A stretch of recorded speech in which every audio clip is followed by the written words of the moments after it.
di hari ini untuk perkongsian ilmu. Nak kata saya pakar tu tidak lagi. Berpengetahuan luas pun belum lagi, masih belajar. So pada hari ini tujuan kita mengadakan program ni adalah untuk kita sama-sama belajar supaya apa yang saya nak kongsikan dapat juga guru-guru belajar daripada saya dan saya juga ingin belajar daripada anda semua. Okay, so jika guru-guru tidak malu-malu, marilah sama-sama kita buka kamera. Sebab saya ada masalah sikit, bila saya bercakap saya tak boleh rasa saya seorang-seorang. Nanti saya rasa macam kurang keberkatan tu. Okay, sebab kita bila nak belajar ni kita kena ada dua hala lah, punya respon dan juga feedback kan. So jadi saya boleh tahu apa yang anda tahu dan kita boleh berkongsi sama-sama, boleh dapat feedback sama-sama supaya ilmu tu berjalan dengan lebih baik, insyaAllah. Okay. Saya dijemput, saya rasa di salah seorang tenaga pengajar di Syekh Al-Mustaqim ni saya punya sahabat lama, Cikgu Aini. Di mana dia? Aini munculkan diri. Okay. Okay. Saya cerita sikit lah berkenaan dengan latar belakang. Okay, sebelum ni saya pernah berkhidmat di sekolah rendah agama Saidina Abu Bakar As-Siddiq di Batu Kif juga. Saya rasa berdekatan kot dengan Syekh Al-Mustaqim kan. Selama 5 tahun di sana menjadi seorang penyelia. Seterusnya saya melanjutkan pelajaran dan peringkat master di USM. Alhamdulillah habis tu terus dapat menjawat jawatan di Koperasi Tadika Minden. Okey, itu adalah tadika swasta. Tapi kami mempunyai pelajar yang agak ramai jugalah, 100 lebih orang, kebanyakan anak-anak staff di USM. Okey, hingga sekarang lah alhamdulillah hampir 6 tahun. Jadi sedikit sebanyak apa benda, apa yang saya pelajari bercampur dengan pengalaman dan saya masih lagi mendalami dengan masih terus mendalami ilmu pendidikan awal kanak-kanak sebab ilmu ni dia takkan habis. Okey, lagi-lagi bila kita dah bergelar ibu bapa ni, satu kita sebagai pendidik, selebihnya ialah kita sebagai parents lah. Okey, jadi kita punya tanggungjawab atau amanahnya adalah amanah yang paling berat ni. Betul tak tuan-tuan dan puan-puan sekalian? Betul. Okay. Sebab kita nak jaga anak orang ni, nak jaga manusia. Kalau macam kata kita nak pergi jadi nelayan ke ataupun kita nak tanam pokok pun kita kena belajar. Ini kan pula untuk kita nak jadikan manusia ni, nak jadikan manusia yang seorang manusia yang betul. Okay? Seorang manusia yang boleh berbakti. Amanah tu sangat berat. Okay? So daripada tajuk yang diberikan oleh cikgunya ni, pada saya ialah bagaimana meraihkan kepelbagaian kecerdasan murid secara maya. Okay, untuk kita belajar sama-sama apa itu kecerdasan pelbagai ni, ataupun kepelbagaian kecerdasan ataupun multiple intelligence, dalam bahasa Inggeris dia panggil multiple intelligence, kita perlu tahu, kita perlu pergi ke belakang dulu sebab saya tak boleh terus jump to multiple intelligence jika anda tidak faham sebelum nak tahu multiple intelligence tu kita kena tahu apa dulu. Okey? Jadi tanpa melengah masa, saya sharekan saya punya skrin. Saya mohon respon nanti sama ada anda boleh lihat ke tidak saya punya skrin. Tapi kenapa button ni saya tak boleh share? Boleh tolong tengok setting dia tak? You are not allowed to share your screen. Admin. Mohon. Oh. Pergi kat setting ke? Dekat chat. Chat. Oh, klik button ni ke? Everyone finish.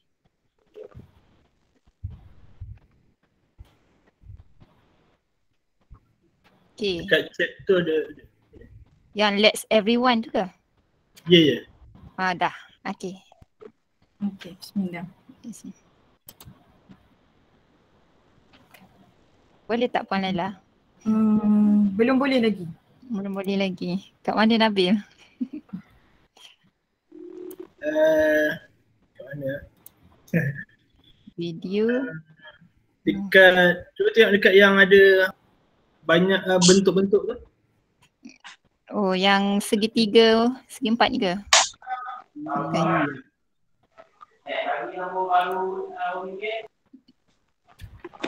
Saya tak ingat dia punya setting tu kat mana. Tapi kat tepi-tepi tu lah. Kita pun Ada setting ada tak? Setting. kat setting. Setting dia ada audio, video, host control. Oh, share this. Okay, dah jumpa dah. Okay, cuba Puan Laila share screen boleh tak? Terima kasih Nabil.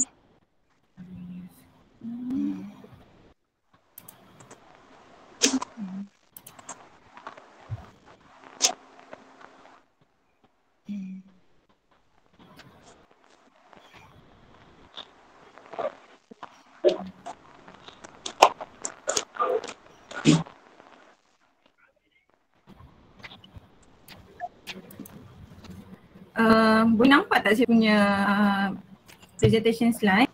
Nampak? Nampak okey ya? Okey. Okey, saya namakan program kita pada hari ini Journey to Become a Better Educator. Okey, anda semua educator dan juga saya juga educator. So marilah kita sama-sama educate diri kita untuk be a better educator insyaAllah. Okey, bismillahirrahmanirrahim. Okey, sebelum kita perlu tahu apa itu multiple intelligence, kita kena tahu dulu domains of learning. Okey, apa itu domains of learning? Pembelajaran, domain pembelajaran. Apa yang perlu ada di setiap sekolah ataupun di setiap pembelajaran. Okey, dia ada 3 komponen, which is 3 komponen ini dia perlu lengkap. Lengkap yang macam mana? Bahagian psikomotor mesti ada 33.3%, efektif 33.3%, kognitif 33.3%. Okey, apa yang ada dengan psikomotor? Okey. Setiap proses pembelajaran dia perlu ada manual dan juga physical skill. Sebab manusia dia perlu bergerak. Betul tak? Lahir-lahir je baby dah gerak-gerak, dah tangan je, kaki dia dah test kan. Okey, sampailah dia boleh meniarap, guling. Ada background music tak? Okey, dia boleh bergerak, dia boleh lepas tu slowly dia akan merangkak, berjalan dan berlari kan. Tak ada yang lahir-lahir je terus berlari. Tak ada kan. So dia proses-proses tu dia development proses untuk psikomotor tu yang perlu ada dalam pembelajaran. Maksudnya walaupun kita mengajar, tak kisahlah online ke ataupun kita belajar secara fizikal ke, kita perlu libatkan movement. Sangat penting psikomotor untuk memastikan anak murid kita aktif. Bila dia aktif, barulah kita nak belajar tu dia rasa seronok. Okay? Macam kita lah kalau kita duduk lama-lama kan khusus tak boleh bergerak ni, tak ada aktiviti apa-apa, bosan tak? Bosan lah kan, kita pun dah lari. So kita cuba imagine murid-murid kita yang saya difahamkan Sri Al-Mustaqim punya murid umur daripada 7 tahun hingga 11 tahun. Maksudnya darjah 1 sampai darjah 5. Lagilah exploration tu belum habis kan. So cikgu-cikgu perlu ada movement, tak kisahlah online class ataupun physical class. Okay, yang kedua ialah effective. Okay, di mana kita menunjukkan attitude kita sebagai seorang pendidik yang menjadi contoh kepada anak-anak murid kita ni. Okay, attitude and self. Okay, sebab anak-anak hanya akan belajar dengan apa yang dia lihat. Itu teori Bandura lah. Okay, dia lihat, dia buat. Okay, sama juga macam Rasulullah ajar kita solat. Okay, Rasulullah tunjukkan pergerakan. So kita belajar. Okay, of course daripada pada sahabat-sahabat, pada ahli keluarga baginda. Jadi kita belajar benda tu daripada pergerakan. Of course baby dia akan tengok hari-hari kan mama papa dia solat, tengok abang dia, tengok kakak dia, so lama-lama dia pun ikut kan. Biasanya umur setahun lebih tu tengah explore, kejap-kejap sujud, kejap-kejap rokok. Betul tak? So dia lihat attitude kita, so dia follow. Okay? So kalau kita nak melahirkan murid-murid yang cemerlang daripada sudut sasiah, So pastikan kita punya attitude dan self yang kita tetapkan pada murid kita berikan yang terbaik lah, insyaAllah kita cuba. Seterusnya kognitif. Bila 2 part tadi tu settle, psikomotor okey, efektif ada, maksudnya bila kita belajar tu boleh kasih sayang dan sebagainya, barulah terbentuknya mental skills and knowledge, barulah pembelajaran tu terhasil. Dia kena ada 2 ni benda ni dahulu, okey? Seterusnya ini adalah matlamat kita sebagai seorang pendidik lah. Bila 3 perkara tadi, 3 domain tersebut telah settle, okey, barulah kita akan develop slowly physical development. Apa dia? Physical growth, fine motor skill dan juga gross motor skill. Okey, sebenarnya bila kita nampak pendidikan awal, orang faham benda ni untuk budak-budak tadika ataupun cikgu-cikgu tadika, which is sebenarnya tidak. Jika umur 1 tahun, 0 hingga 6 tahun dalam pendidikan awal, itu adalah golden age. Masa-masa emas sebab anak-anak ni dia membentuk blueprint. Okey, apa yang dia belajar, apa yang dia lihat, apa yang dia dengar masa umur 0 ke 6 tahun, itulah yang dia akan bawa sehingga dia dewasa. Kalau kita nampak something wrong waktu dia dewasa, maksudnya ada blueprint dia yang terbentuk tu awal-awal tu dah bermasalah lah. So macam mana nak betulkan? Dia perlu melalui terapis dan sebagainya. Okey? So bila physical growth dia elok, cantik, jadi dia punya gross motor skill tu okey, nak memanjat, nak melompat, daripada situ dia belajar nak cycling lah, nak swimming lah, okey. Lepas tu growth tu yang besar-besar, fine yang kecil-kecil, okey. Kita lihat ada orang yang dia nak masukkan benang dekat dalam jarum tu, mudah je, dia tengok, fokus saja terus masuk. Tapi tak semua orang boleh buat macam tu, walaupun kita beri dia jarum yang besar tu, saya tak ingatlah nama dia apa. Yang ada yang kalau kita nak ajar budak kalau dia benang yang besar tu, yang tu pun sebenarnya akan ada orang yang susah sebab dia punya fine motor skill dia bermasalah. Berapa ramai yang kita tengok murid-murid sekarang ni boleh baca awal, masa tadi kan boleh baca awal, tapi bila suruh menggunting dia ada masalah. Dia akan potong sengit, dia takut lagi nak pegang sebab apa? Bila dia pegang gunting, mak ayah akan marah. Bahaya, contoh kan, tak boleh, nanti tu. Bila kita banyak menakut-nakutkan, so murid kita akan jadi murid yang takut untuk explore, anak kita akan jadi anak yang takut. Semua benda tu takut. Dia akan develop dalam diri dia fear, okay. So benarkan murid-murid kita untuk explore. Dalam setiap aktiviti pembelajaran yang kita buat, beri mereka kelonggaran untuk guna pelbagai barang ataupun pelbagai stationaries ataupun perkara-perkara yang sepatutnya boleh develop dia punya real life skill. Okay? Sebab kita lihat ramai orang yang bijak akademik tetapi dia tidak mampu untuk mengawal emosi dia. Sebab apa? Sebab ada masalah sewaktu yang childhood ni tadi punya proses. Okay? Seterusnya, tersasul pula. Okay, mental development.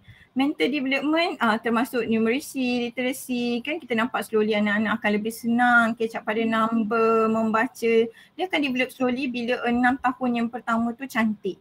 Mental process, dia nak bercakap, dia tahu nak berfikir dahulu, perkataan-perkataan yang sesuai dan dia tahu language of instruction. Okay, kita buat macam ni, okay dia tahu ini diam, ini dia okay boleh buat. Perkara-perkara ni dia perlu minta kebenaran, perkara ni dia boleh handle sendiri, contoh. Okay, terusnya emotional development. Emotional part ni lah yang paling penting sekali sebenarnya dalam membentuk manusia lah. Okay, sebab orang cerita pasal emosi, faham ke kita apa emosi tu? Okay, emosi tu dia kena faham feeling tu. Sebab dalam proses 6 tahun pertama tu dia sebenarnya develop di bahagian belakang otak dia dulu, dia punya emosi. Okay, 90% datang daripada emotional dulu. Emotion dia settle, barulah akan terbentuk another 10% untuk dia punya IQ.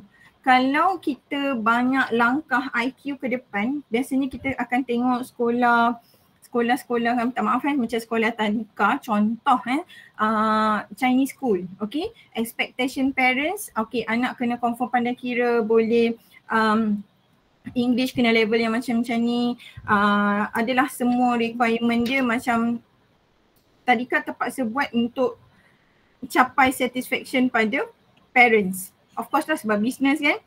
Jadi kita tak fokus pada children's need. Apa keperluan anak tu sendiri.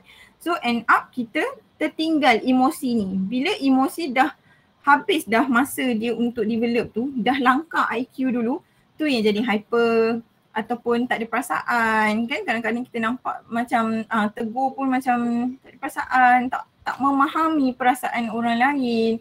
Dia buat apa-apa dia tak tahu nak tak ada problem solving skill. Banyak kita jumpa pada zaman sekarang. So kita kena ubah, kena unschooling kita punya method mengajar, cara pendedahan kita kepada murid-murid kita. Okay, so emotional development ada intrapersonal, managing emotion dan juga attachment. Okay, sebab anak-anak yang dirasa selamat di rumah, selamat di sekolah, anak itu boleh bloom dengan lebih baik. Dia akan jadi lebih berani. Tapi kalau dia takut, dia ada childhood trauma, contoh dia sering dimarahi, buat sikit kena marah, salah sikit macam kena jerit-jerit dengan parents ataupun cikgu marah dengan cara yang memalukan. Jadi anak-anak ni akan melalui proses, dia akan melalui childhood trauma yang lebih serius lagi. Okay, so dia akan mengalami kesukaran untuk belajar. Awal-awal ni kita tak nampak tau. Tapi lama-lama tu kita akan nampak dia dah hilang interest dah untuk belajar. Okay, so ramai orang tak nampak benda ni, tapi bila kita bersentuh pasal pendidikan awal, kita kena tahu benda ni supaya kita tak ulang kesilapan tu. Okay, seterusnya social development, interpersonal, building relationship, communication. Okay, kita suka stop ataupun kita suka control kita punya social part. Contohnya kita suka seronok ataupun suka bergaul dengan sesama kaum. Okay, macam contoh kita kebanyakan orang Melayu, so kita selesa bekerja dengan orang Melayu. Of course tak dinafikan, kita selesa, betul tak? Tetapi bila kita tidak banyak expose dengan kaum-kaum lain, macam mana kita nak berdakwah dengan mereka? Macam mana kita nak belajar budaya mereka? Macam mana anak-anak ni nak tahu? Yang sepatutnya dia perlu berkawan dengan ramai orang, dengan pelbagai bangsa. Nanti saya akan reflect apa yang saya cakap ni, apa yang dah telah dinyatakan terang-terangan di dalam Al-Quran tetapi tidak diimplement oleh kebanyakan orang. Okey, contoh kita nampak seorang berbangsa India buang sampah.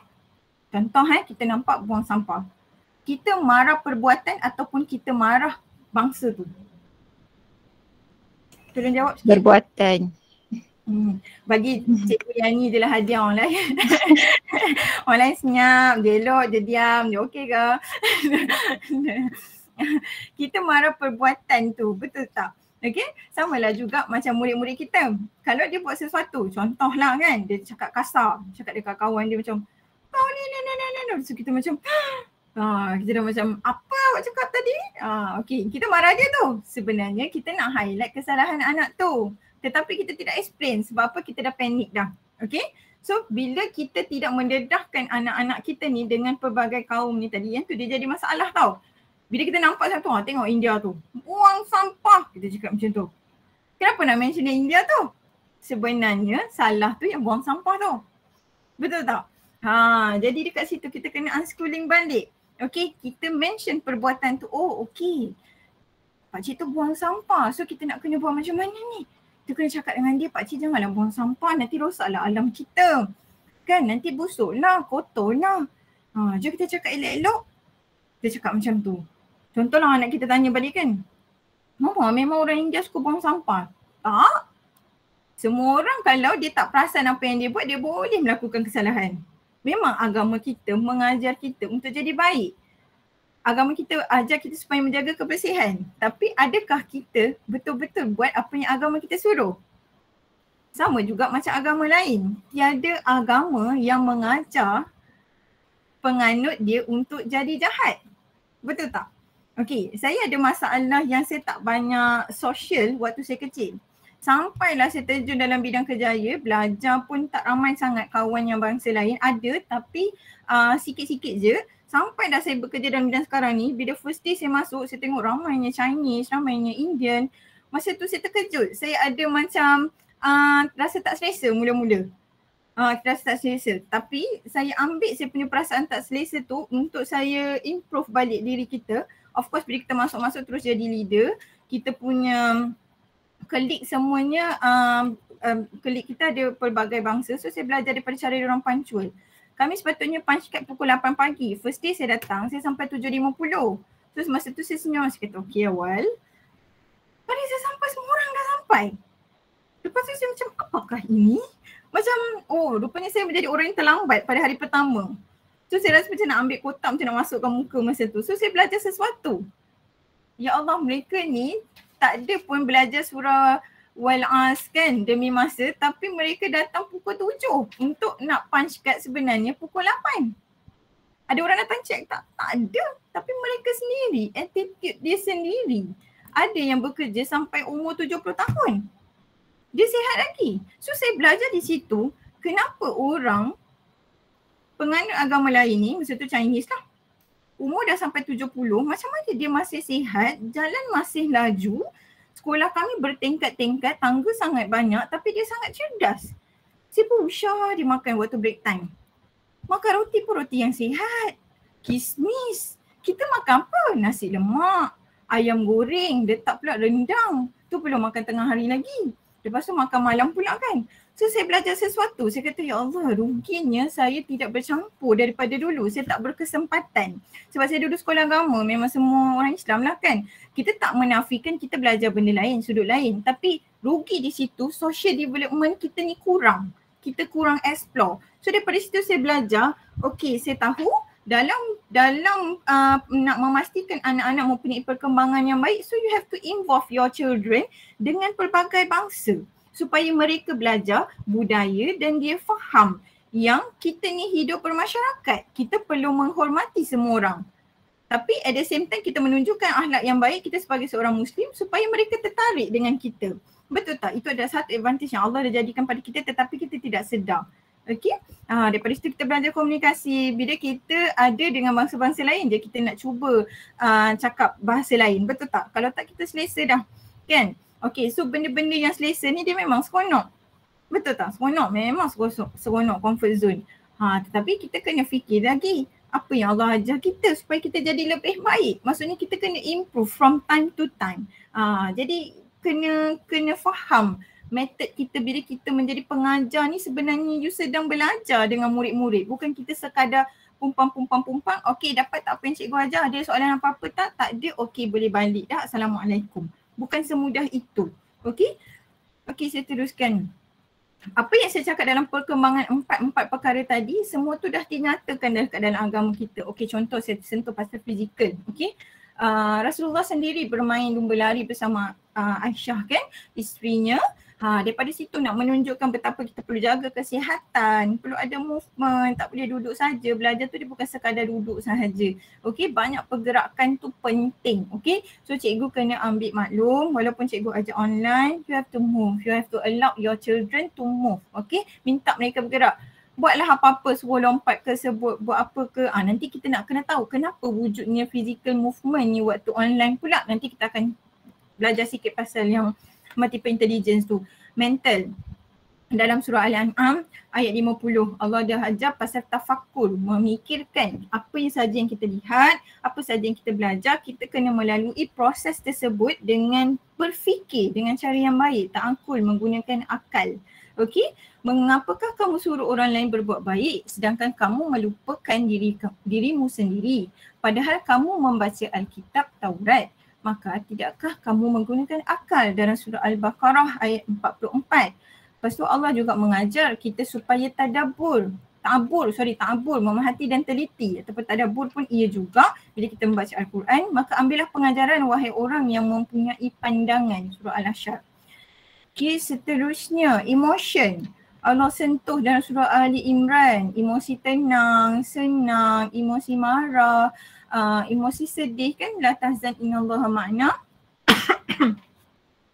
Putus asa, seterusnya takut, benci, riang. Okey, kita selalu belajar pasal emosi yang biasanya kita tahu ataupun anak-anak kita tahu, sedih, gembira dan juga apa yang biasanya sedih, gembira, marah. Betul, 3 ni kan. Tapi sebenarnya emosi tu sendiri ada beratus-ratus emosi yang sepatutnya kita belajar. Okay, so bila kita faham emosi, barulah kita boleh memahami emosi orang lain. Dan bila kita memahami emosi orang lain, jadi sebelum kita berkata-kata, kita akan fikir dulu, adakah apa yang kita cakap tu sesuai ataupun faham ataupun ikut apa tu age sesetengah murid kita ataupun orang-orang tu boleh faham apa yang kita cuba sampaikan. Adakah mereka tidak kecil hati? Adakah benda ni sensitive issue? Macam mana penerimaan? Okay, kena belajar pasal emosi. Okay, macam mana nak ajar anak-anak pasal emosi? Kita setiap apa yang berlaku pada dia, experience yang ada pada dia, kita kena acknowledge feeling tu dulu. Kenapa abang takut? Abang takut sebab apa? Bagi tahu dengan ibu. Abang takut apa? Gelap. Kenapa abang takut gelap? Sebab abang tak nampak ya nak jalan, nak ibu temankan. Jangan macam takut apa gelap. Tak ada apalah masuk je, bukannya ada hantu pun. Anak kita tak tahu perkataan hantu, anak kita tak tahu perkataan apalah, tapi macam mana dia belajar benda tu? Kita lah kan. Lepas tu bila anak kita buat dekat orang lain, penakut gelap, lepas tu kita marah. Betul tak? So yang tu kita kena reflect balik lah. Okay, so kita sepatutnya support anak kita kalau dia ada feeling tu, acknowledge feeling dia. Okay, seterusnya dalam social development. Macam saya sebut tadi, surah Al-Hujurat ayat 13, tuan-tuan dan puan-puan boleh cek ya. Aku menjadikan kamu berpasangan lelaki dan perempuan serta berpuak-puak. Okay, ada macam-macam suku kaum, ada berpuak-puak, ada macam-macam orang. Macam mana kita diminta untuk bergaul. Tetapi tapi yang terbaik di sisi Allah ialah orang yang bertakwa. Jadi tak ada masalah pun kita kawan dengan pelbagai bangsa, sebab daripada situ anak-anak kita akan belajar macam mana you nak communicate dengan orang yang bukan Islam dengan cara yang paling baik, yang paling dihormati, menghormati orang lain dan mereka juga menghormati kita. Betul tak? So kalau kita tak pernah ada experience tu berkomunikasi dengan bangsa lain, so macam mana kita nak ajar murid-murid kita, macam mana anak-anak kita nanti dia nak berkerjaya. Bila dia dah kerja dekat macam-macam syarikat, bila dia dah besar nanti, contoh ataupun murid-murid kita, tiba-tiba je ada dia punya bos Chinese contoh, dia punya bos India, time tu dia kekok sebab dia tak pernah experience benda tu. Betul tak? Kan? Okey, seterusnya pergaulan antara lelaki dan perempuan. Jika waktu 6 tahun pertama tu kita tidak membenarkan ataupun waktu sekolah rendah tu kita selalu stop. Tak boleh. Lelaki, awak perempuan, kawan dengan perempuan je, kawan dengan lelaki sahaja. Itu yang terjadi benda-benda di sebaliknya sebab mereka tak boleh nak memahami sebab feeling tu sendiri ataupun rasa malu tu sendiri dia akan datang slowly waktu dia punya proses puberty period. Okay, waktu dia punya proses kematangan dia sendiri akan rasa malu.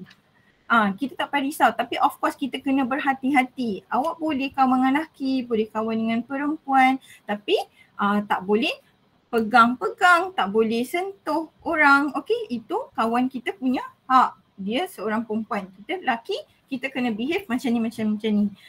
Yang perempuan macam ni. Apa sepatutnya perkara yang you boleh sembang, apa perkara yang you are not supposed to discuss about this, macam benda ni tak sesuai. So kena kenal lah kita as a mother ataupun ayah. Kita perlu kenal, perlu tahu anak kita berkawan dengan siapa, cara dia bergaul. Tak boleh macam okey kot, memang kena social kan dia je. Tak boleh juga, betul tak? Okay, sama juga di dalam kelas. Kita observe bila anak murid kita, bila cikgu kata okey boleh bincang dengan kawan-kawan, boleh cari kawan awak sendiri. Okey, diorang pun bincang. Okey, dia pun pilihlah kawan-kawan dia semua apa. Tengok macam mana diorang punya behavior. Okey tak? Kalau nampak macam tak berapa nak okey, so macam mana kita tegur, kita meraihkan anak-anak ni supaya dia pun rasa macam cikgu pesan kalau macam ni better jangan macam ni lah. Kalau nak cakap kena bersopan, jangan discuss benda yang tak sepatutnya, contoh. Okey, so saya masuk pada memahami versus menghafal. Okey, ini sangat sinonim dengan education system sekarang. Sebenarnya daripada dulu lagi lah ni kita perasan, bila kita belajar cikgu akan suruh kita hafal. Kalau rasa susah sangat nak faham, tak apa, awak hafal. Betul tak? Bila kita banyak menghafal, kita rasa benda tu selamat tau. Tapi sebenarnya kita telah merugikan murid kita dalam proses dia menghafal tu. Kerana bila dia hanya menghafal without understanding, otak tu sangat bijak. Otak kita dia hanya akan simpan proses-proses yang bermakna sahaja. Jika proses tu tidak bermakna, dia akan delete, habis dah. Sebab tu dulu waktu kita nak ambil diploma, kita nak ambil degree, kita dah belajar last minute kan. So kita hafal. Masuk dalam exam kita pun tulislah, muntahkan. Kita tulis. Okay, settle, keluar daripada dewan, lega. Betul, kita cakap lega.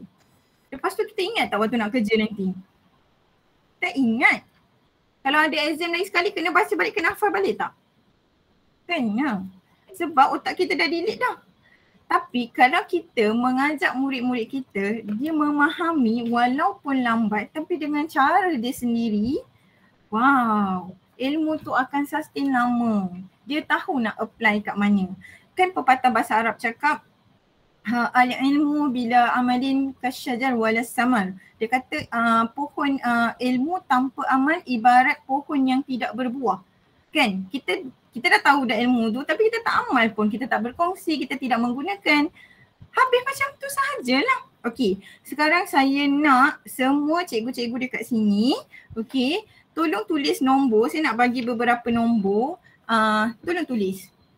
Tulis Saya sebut 31 05 20 14.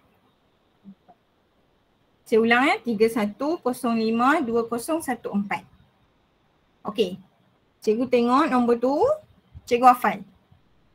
31052014. Boleh tak dapat? Dapat. Dapat kan? Okey. So cikgu biar je nombor tu kat tepi.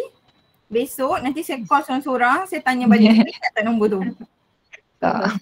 Cikgu takkan ingat. Sebab apa? Bermakna tak nombor tadi tu kat cikgu? Bermakna tak? Tak bermakna. Tak bermakna. Dia tak ada function pun. Apa nombor-nombor ni? Tapi saya tak payah hafal pun. Saya ingat sebab yang tu tarikh saya nikah. Ikut Mei 2014. Jadi bila benda tu bermakna, kita tak payah hafal. Ada tak kita hafal birthday mak kita kan? 01 ni. Kita tak hafal. Sebab mak kita tu sangat bermakna pada kita. Orang yang partner kita sayang, orang yang partner kita utamakan kan. Ayah kita ke, suami kita ke, siapalah anak-anak kita kan. Saya terlupalah birthday anak saya. Tak adanya. Mana ada, sebab benda tu bermakna sangat pada kita. Okay? Tapi kalau benda tu tak bermakna, habis dah. Delete. Sadaqallahul azim. Tak ada dah. Okey, jadi guru-guru yang saya hormati dan saya sayangi sekalian, apa saja yang kita nak ajar pada murid kita, pastikan benda tu adalah deep learning yang kita explain pada mereka. Contoh, kita cakap, okey semua murid-murid hari ni Muallimah nak ajar surah Al-Fil. Surah Al-Fil. Tengok betul-betul Muallimah sebut surah Al-Fil. Siapa tahu fil tu apa? Semua senyap. Okey. Al-Fil tu apa Okey. Cikgu nak bagi satu pembayang. Binatang. Besar. Ada ni. Kita pun cakap. So dia pun macam, ni cikgu, binatang ni. Gajah. Okey, ada orang dapat jawab. Terus ingat Al-Fil gajah. Tak payah nak hafal dah. Sebab dah bermakna dah bincang dah tadi kan. Okey. Lepas tu kita pula kata, siapa nak tahu cerita pasal surah Al-Fil ni? Lepas tu dia macam cerita, ada cerita ke Ustazah? Contoh kan? Lepas tu kita kata ada. Setiap satu yang Allah jadikan ataupun surah yang Allah turunkan kat dalam Quran, semua ada cerita. Nak dengar cerita tak? Nak. Okey, Ustazah cerita. Okey, kita pun cerita lah ni tentera Abraha ni apa semua. So dia dah faham dah. Okey, daripada situ barulah kita, okey sekarang ikut Ustazah baca sama-sama. Okey, so dia pun baca, dia pun hafal. Dia hafal tu dia seronok tak tadi? Dia guna tak dalam solat? Guna tak? Tapi kalau awal-awal tadika kita suruh hafal Yasin ayat 1 sampai 20 memang boleh sebab budak kosong macam sponge. Lepas tu balik rumah dia solat, dia baca Yasin ayat 1 sampai 20 ke? Contoh kan? Mak ayah dia baca tak?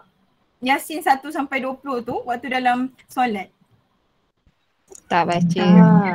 Siapa yang kena hafal baca. sebenarnya? Mak ayah ke Anak. budak tadika tadi? Tak tadika. Tapi apa dah jadi dengan education system kita? Nampak tak? Balik. Kan, satu benda yang kita sebenarnya dah tahu dah ataupun kita tak perasan benda tu sebab kita ikut sistem. Okay, sistem yang ada tu kita follow tapi kita di sebalik daripada tu sebenarnya ada banyak benda yang kita kena correct balik ataupun ada banyak benda yang kita perlu belajar, improve balik. Okay, di sini saya bacakan sedikit.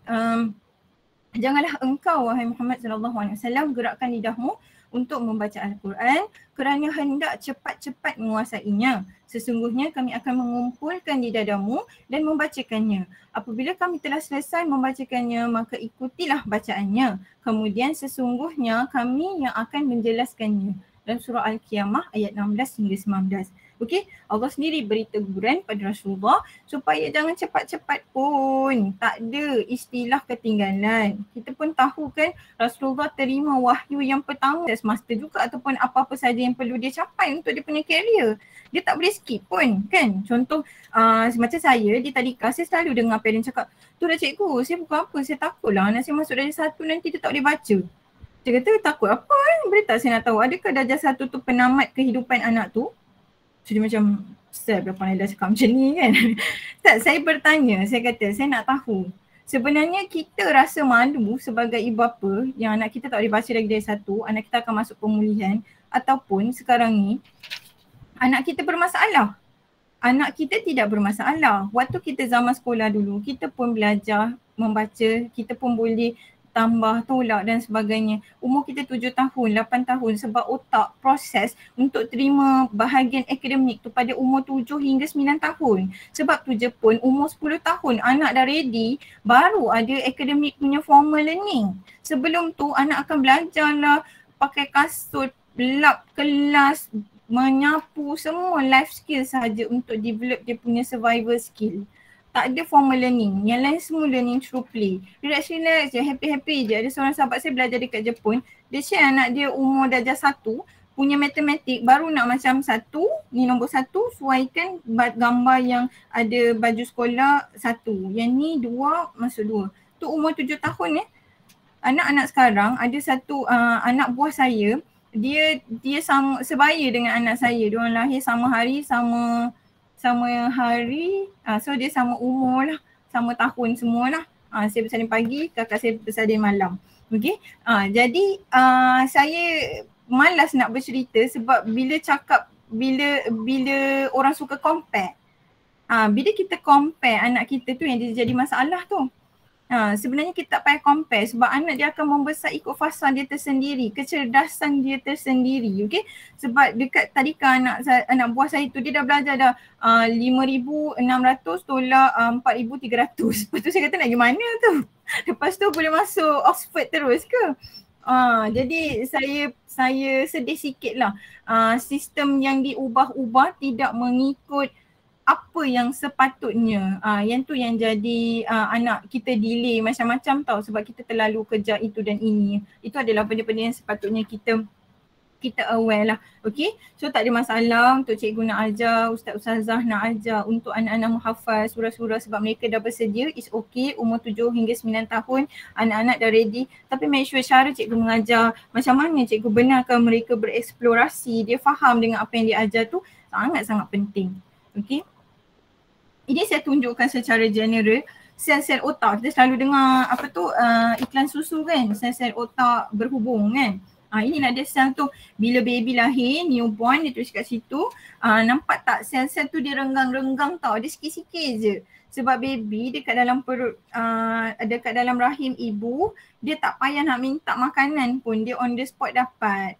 So dia dah ada dah proses pembelajaran, otak dia dah start develop dah, tapi baru sedikit, jadi kita nampak renggang-renggang sel tu kan. So bila lepas sebulan ataupun dia keluar daripada rahim, dia dah selamat dilahirkan, mudah-mudahan dia senyap ataupun dia nangis kejap, dia ingat nanti makanan tu on the spot dapat, tapi sebenarnya tidak. Dia kena nangis dulu, baru susu dapat, baru dapat susu kan. Kalau dia tak nangis, kita tak bagi dia susu. So dia tak dapat idea tu. So dia dah bersambung dah sel dia tu. Oh, kena nangis dulu baru mama datang bagi susu. Oh, yang ni muka abah, yang ni muka abang, ni muka kakak. Dia dah dapat idea dah. Jadi kita nampak lepas sebulan tu dia dah belajar sikit-sikit dah. Subhanallah kan? Betapa besarnya kuasa Allah. Daripada kosong tu dah jadi sikit-sikit dah lepas sebulan. Tengok lepas 9 bulan. Banyak tak? Banyak kan? Sel-sel tu kan dah semakin bercambah-cambah dah. Bila dah umur 2 tahun ni makin padat, betul tak? Tapi yang ni kita baru cerita yang perkembangannya normal ya. Ni kita belum cerita lagi pasal delay because of gadget. Yang ni pun satu masalah juga. Saya rasa kalau cerita pasal yang tu sahaja memang tak cukup lah. Cikgu yang ni bagi saya sejam lebih ni. Okay, kita tengok. Mungkin kena buat session lain kan. Kita tengok macam mana. Okay, kita tengok adult. Okay, kita tengok adult. Tebal tak dia punya sel-sel tu? Tebal kan? Dia dah semakin banyak dah, semakin padat dah sel-sel tu. Kita dah melalui pelbagai experience dah. Okay, dah kukuh dah, kita dah matured dah full develop dah. Okay, otak akan full develop ataupun sampai maturity dia pada umur 25 tahun. Okay, 25 tahun. Jadi sebelum anak-anak ataupun mana-mana manusia lah, okay, kita panggil remaja ke atau apa saja terma yang bersesuaian, selagi dia belum capai umur 25 tu, jika dia melakukan kesalahan ataupun dia tak faham apa yang dia buat tu, kita perlu maafkan. Sebab otak tu belum lagi full develop. Tapi kita yang umur dah 30-an ni, kalau kita masih lagi tak sedar diri, tak faham lagi, masih lagi buat kesalahan-kesalahan yang salah tu, kena istighfar banyak-banyak lah kan. Okay, so kita tengok di bawah tu dia kata 0 to 2 years critical period. Okay, umur bawah 2 tahun, siapa yang ada anak-anak umur bawah 2 tahun, tolong avoid 100% gadget. Okay, dia akan mengganggu proses pengembangan anak. 2 hingga 6 tahun ialah emotion development process. Masa ni dia nak tahulah, sedih lah, marah lah. Kalau ibu kata macam ni ialah boleh ke tak boleh ke, dia tengah faham benda tu, dia tengah explore. Tapi dia masih lagi belum boleh berfikir secara konkret. Dia masih lagi guna unconscious mind. Okay, that's why kita kata macam mama ada air, lepas tu mama bagi dekat awak satu. Tinggal berapa? Inilah dia. Tak, mama ada air satu. Tolak satu. Bagi dekat awak. Tinggal apa? Tak boleh nak fikir. Dia tak boleh nak sebut lagi sifar ke, zero ke, apa ke kan. So dia tak faham lagi konsep tu. Okay? Jadi cara kita menerangkan ataupun kita explain tu ada cara-cara tertentu yang bersesuaian. Dia tak faham lagi benda-benda yang yang tak nampak. Dia masih lagi dalam imajinasi dan sebagainya. Umur 7 hingga 9 tahun dia semakin matang, dia dah boleh faham dah boleh konkret sedikit-sedikit, slowly dia akan melalui pruning process. Pruning process ni maksud dia ialah anak-anak ni dia dah tahu dah because of banyak exploration yang parents beri. Jadi pruning process tu dia membantu dengan cantik. Contoh dia main bola. Dia main bola, dia rasa seronok main bola. Saya suka main bola. Tapi macam mana? Saya tengok dekat TV, pakcik tu boleh main bola tu guna kaki yang macam ni. Contohlah ataupun tanduk sikit ke apa ke. So dia akan explore lebih apa minat dia yang dia dah tahu tadi. Tapi kalau kita terlampau sibuk sangat dengan workbook, banyak sangat kerja sekolah, anak kita tak sempat bermain, anak kita tak boleh nak explore, so dia tak banyak idea. Bila dia tak banyak idea, dia akan depend lagi dekat kita, which is pada masa itu, age tersebut dia sepatutnya dah jadi lebih independent. Okay? So pruning process dia tu akan terganggu lah. Dia sekadar pengetahuan yang ada je, sayang. Okay? So that's why kalau kita nak explore banyak kemahiran dekat anak waktu kecil, is okay, boleh je. As long anak kita happy, katalah berenang lah, ataupun kita nak hantar dia supaya dia ada skill-skill lain ke, memanah ke, bagi je, expose je. Dia minat, okay. Kalau dia rasa macam tak okay ke, kita dah support. Katalah kita nak bagi martial art ke apa ke kan.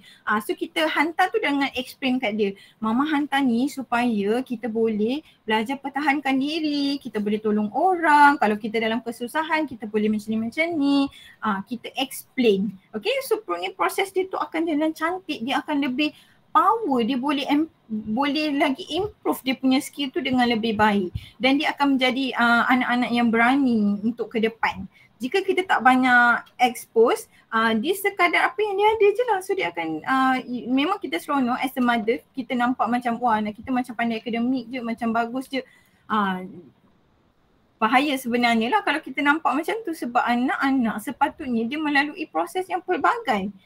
Dia perlu ada banyak experience sebab experience tu dah yang akan membantu dia menjadi seorang yang survivor waktu dia dah besar. Waktu dia punya zaman career nanti. Expose dia dengan ramai orang, dia kena bercakap kan, tumpang lalu, bukan macam tepi sikit, boleh tak tepi sikit, kita ajar dia tumpang lalu, boleh tak saya nak lalu, minta maaf. Bila kita banyak mendedahkan daripada orang, dia perlu communicate kan, contoh dia nak beli barang, nak keropok lah, okey mama bagi RM1, tanya pakcik tu berapa ringgit, tengok pakcik tu bagi, ada duit baki tak.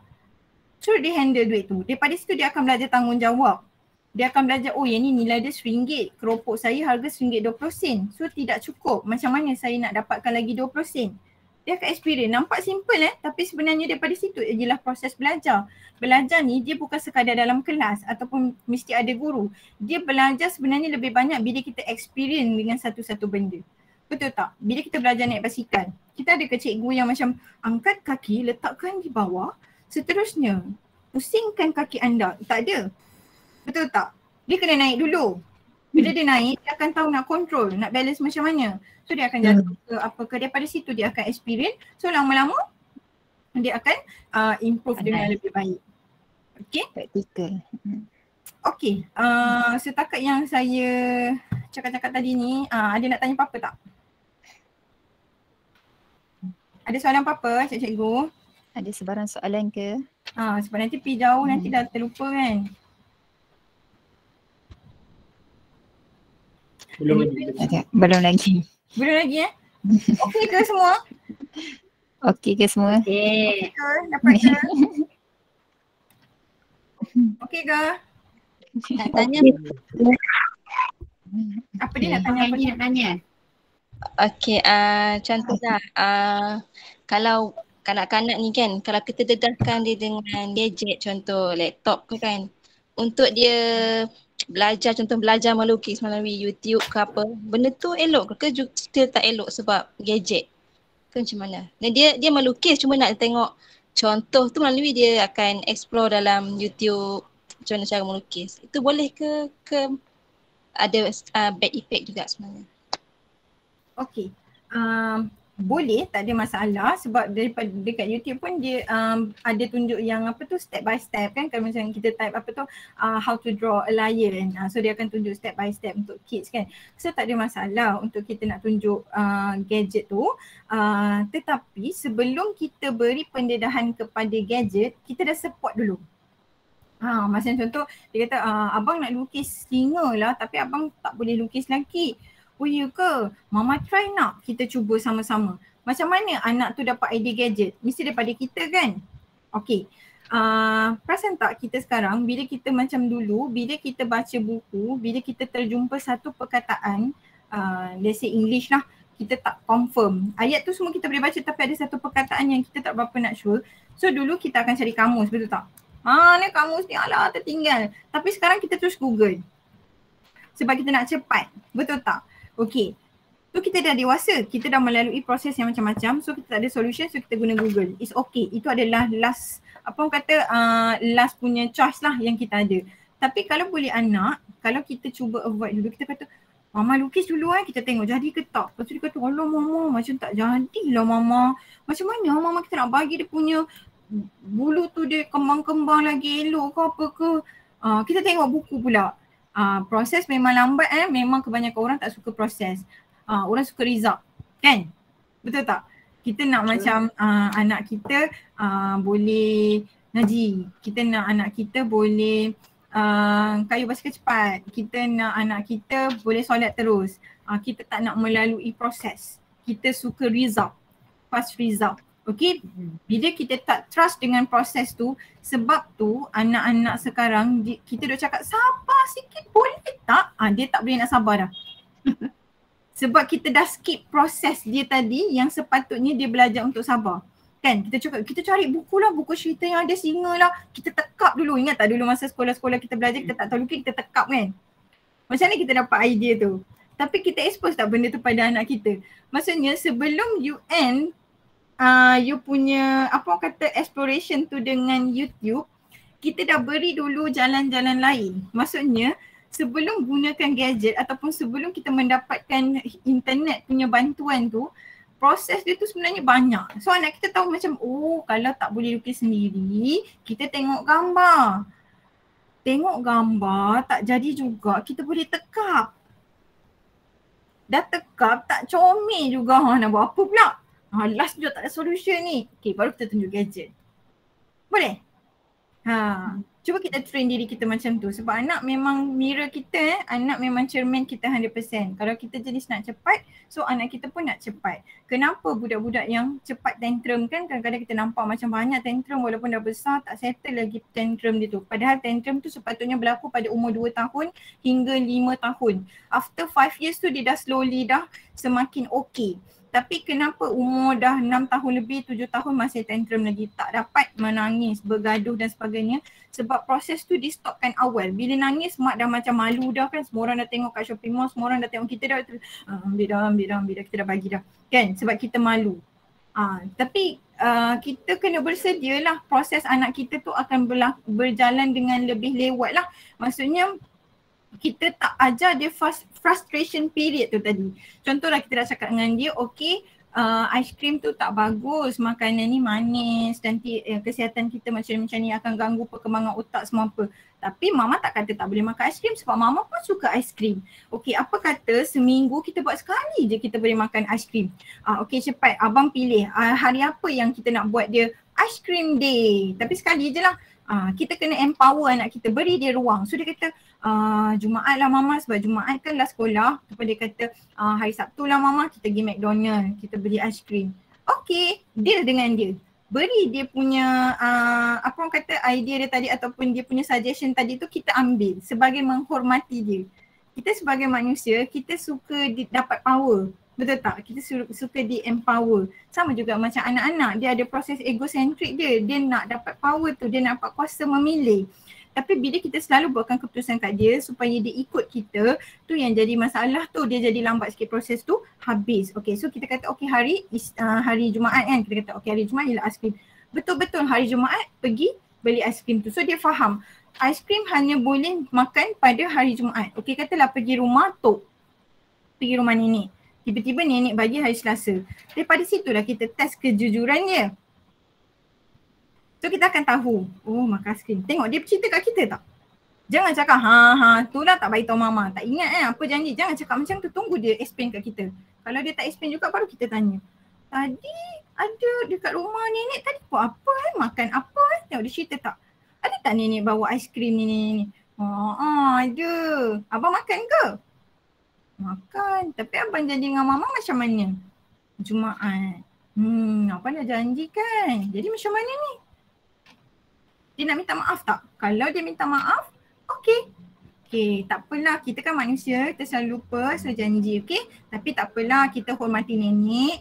Nenek bagi tak apa, kita cakap terima kasih. It's okay. Kita kan kena raikan juga. Kan kita pergi rumah orang baik kat kita tak boleh saya diet. Tak nak makan. Dulu masih kata tak boleh, nanti habislah otak saya. Tak payahlah macam tu. So still ada negotiation. Ada benda yes firm. Benda ni tak boleh.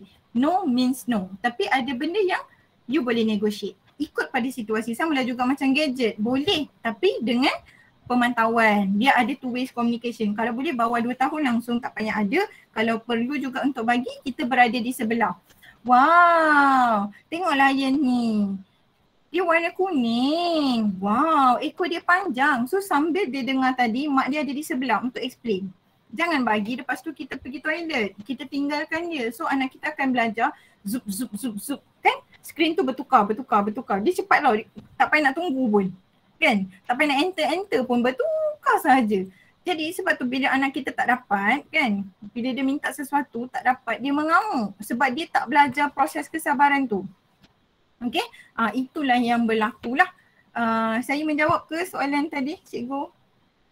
Saya sangat menjawab. Nak tanya lagi boleh? Boleh. Sebab ada anak kecil kan dia macam seronok pula tanya. Boleh. Contoh kalau macam anak yang suka menangis, contoh kalau saya cakap abang nangis bila abang rasa sangat sakit je. Macam saya cakap macam tu sebab kadang dia suka nangis biasalah kan. Dia tak explain dia. Saya nak ajar dia supaya bercakap, explain apa perasaan dia, apa yang dia nak kan. Jadi saya tak nak dia menangis je. Jadi saya akan cakap abang menangis hanya bila betul-betul sakit. Kalau tak sakit, tolong bagi tahu Umi apa yang abang nak. So betul tak kaedah saya tu? Tu saya try and error lah sebenarnya tu. Okey. Betul, apa yang cikgu buat tu betul, kita maklum pada dia, tapi sebenarnya adakah kita sakit sahaja kita menangis? Tidak juga kan. Cuma bila anak-anak kecil ni sebenarnya bila dia tak jawab tu, kadang-kadang dia sebenarnya anak-anak dia tak cukup vocab lagi tau, terutama anak-anak yang bawah 5 tahun ke bawah.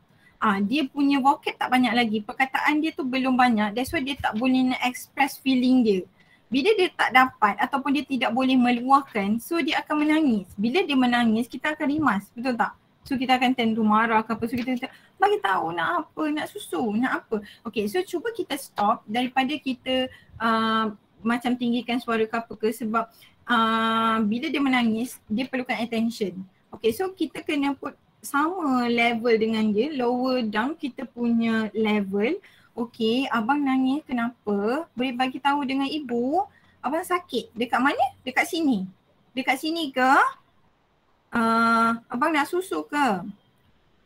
Abang sakit kat mana? Abang ada terjatuh, ada apa? So dia akan belajar tau. Dia akan ambil perkataan yang kita keluarkan tadi. Tak apa, merepek pun tak apa. Bukanlah merepek, maksud saya macam banyak pun tak apalah. Macam, so dia akan tangkap sebenarnya. Okey, lepas tu kalau kita tak dapat solution juga masih nangis. Okey, so kita kata okey tak apa. Abang ni maksudnya abang ni sekarang ni abang tengah sedih ni, ibu tengok. Ibu tanya pun abang tak nak jawab, tak apa. Ibu ada dekat sini, kejap lagi abang dah okey, abang beritahu dengan ibu. Ibu nak kena tolong apa dekat abang. Okey, bagi tahu tau. Abang tak cakap, ibu tak tahu. Ibu ada, okey? Hak dia terus. So dia tahu dia selamat. Sebab budak dia nak tahu dia selamat ke tak. Tapi dia tak boleh nak guna perkataan selamat tu. Kan? Bila kita pernah marah ataupun dia pernah kena marah dengan ayah ke, pernah marah dengan siapa-siapa ke, that's why ada benda yang dia simpan. Okay? Jadi kita kena make sure dia selamat dulu. Kita kena inform dia, you are safe. Okay? Ibu ada dekat sini. Ibu pergi dapur je sekejap je ni. Ibu kena tengok adik pula. Sian adik. Tu adik pula dah nangis dah. Okay? Abang kuat kan? Abang kuat, abang fikir dulu apa yang abang nak. Kejap lagi abang cakap kat ibu. So kita inform dia yang kita ada, dia selamat. Anytime dia boleh panggil kita balik untuk bagi tahu apa yang dia nak. Memanglah nampak leceh kan, tapi itulah dia nak besarkan manusia. Sebab kita pergi kursus macam-macam, tapi bila kita berkahwin ada anak tu tak ada pun kursus parenting kan, betul tak? Sebenarnya itu yang paling penting. Kan? Betul, setuju. Okay. So kita boleh propose kat kerajaan lah nanti. Okay, saya rasa masa dah terlebih dah, tak apa saya go through cepat sikit perkara-perkara lain. Okay, ini ialah expectation versus reality lah apabila kita buat online learning kan. Kita buat online learning sebab kita buat online learning, kita expect anak murid kita dengar kan, seronok dengan kita belajar something. Tapi sebenarnya kadang-kadang dah off camera ke apa ke, otak dah serabut ke, dah lari ke, dah apa ke, biar je kita cakap seorang-seorang kan. Okay, jadi ada tak cikgu-cikgu mengalami situasi sebegini? Boleh tak siapa-siapa cerita kat saya sikit macam mana cikgu-cikgu menjalankan PDPR selama beberapa bulan ni? Apa feedback cikgu? Okey ke? Ada masalah apa-apa ke? Boleh tak cerita sikit kat saya? Ada tak siapa-siapa nak tolong?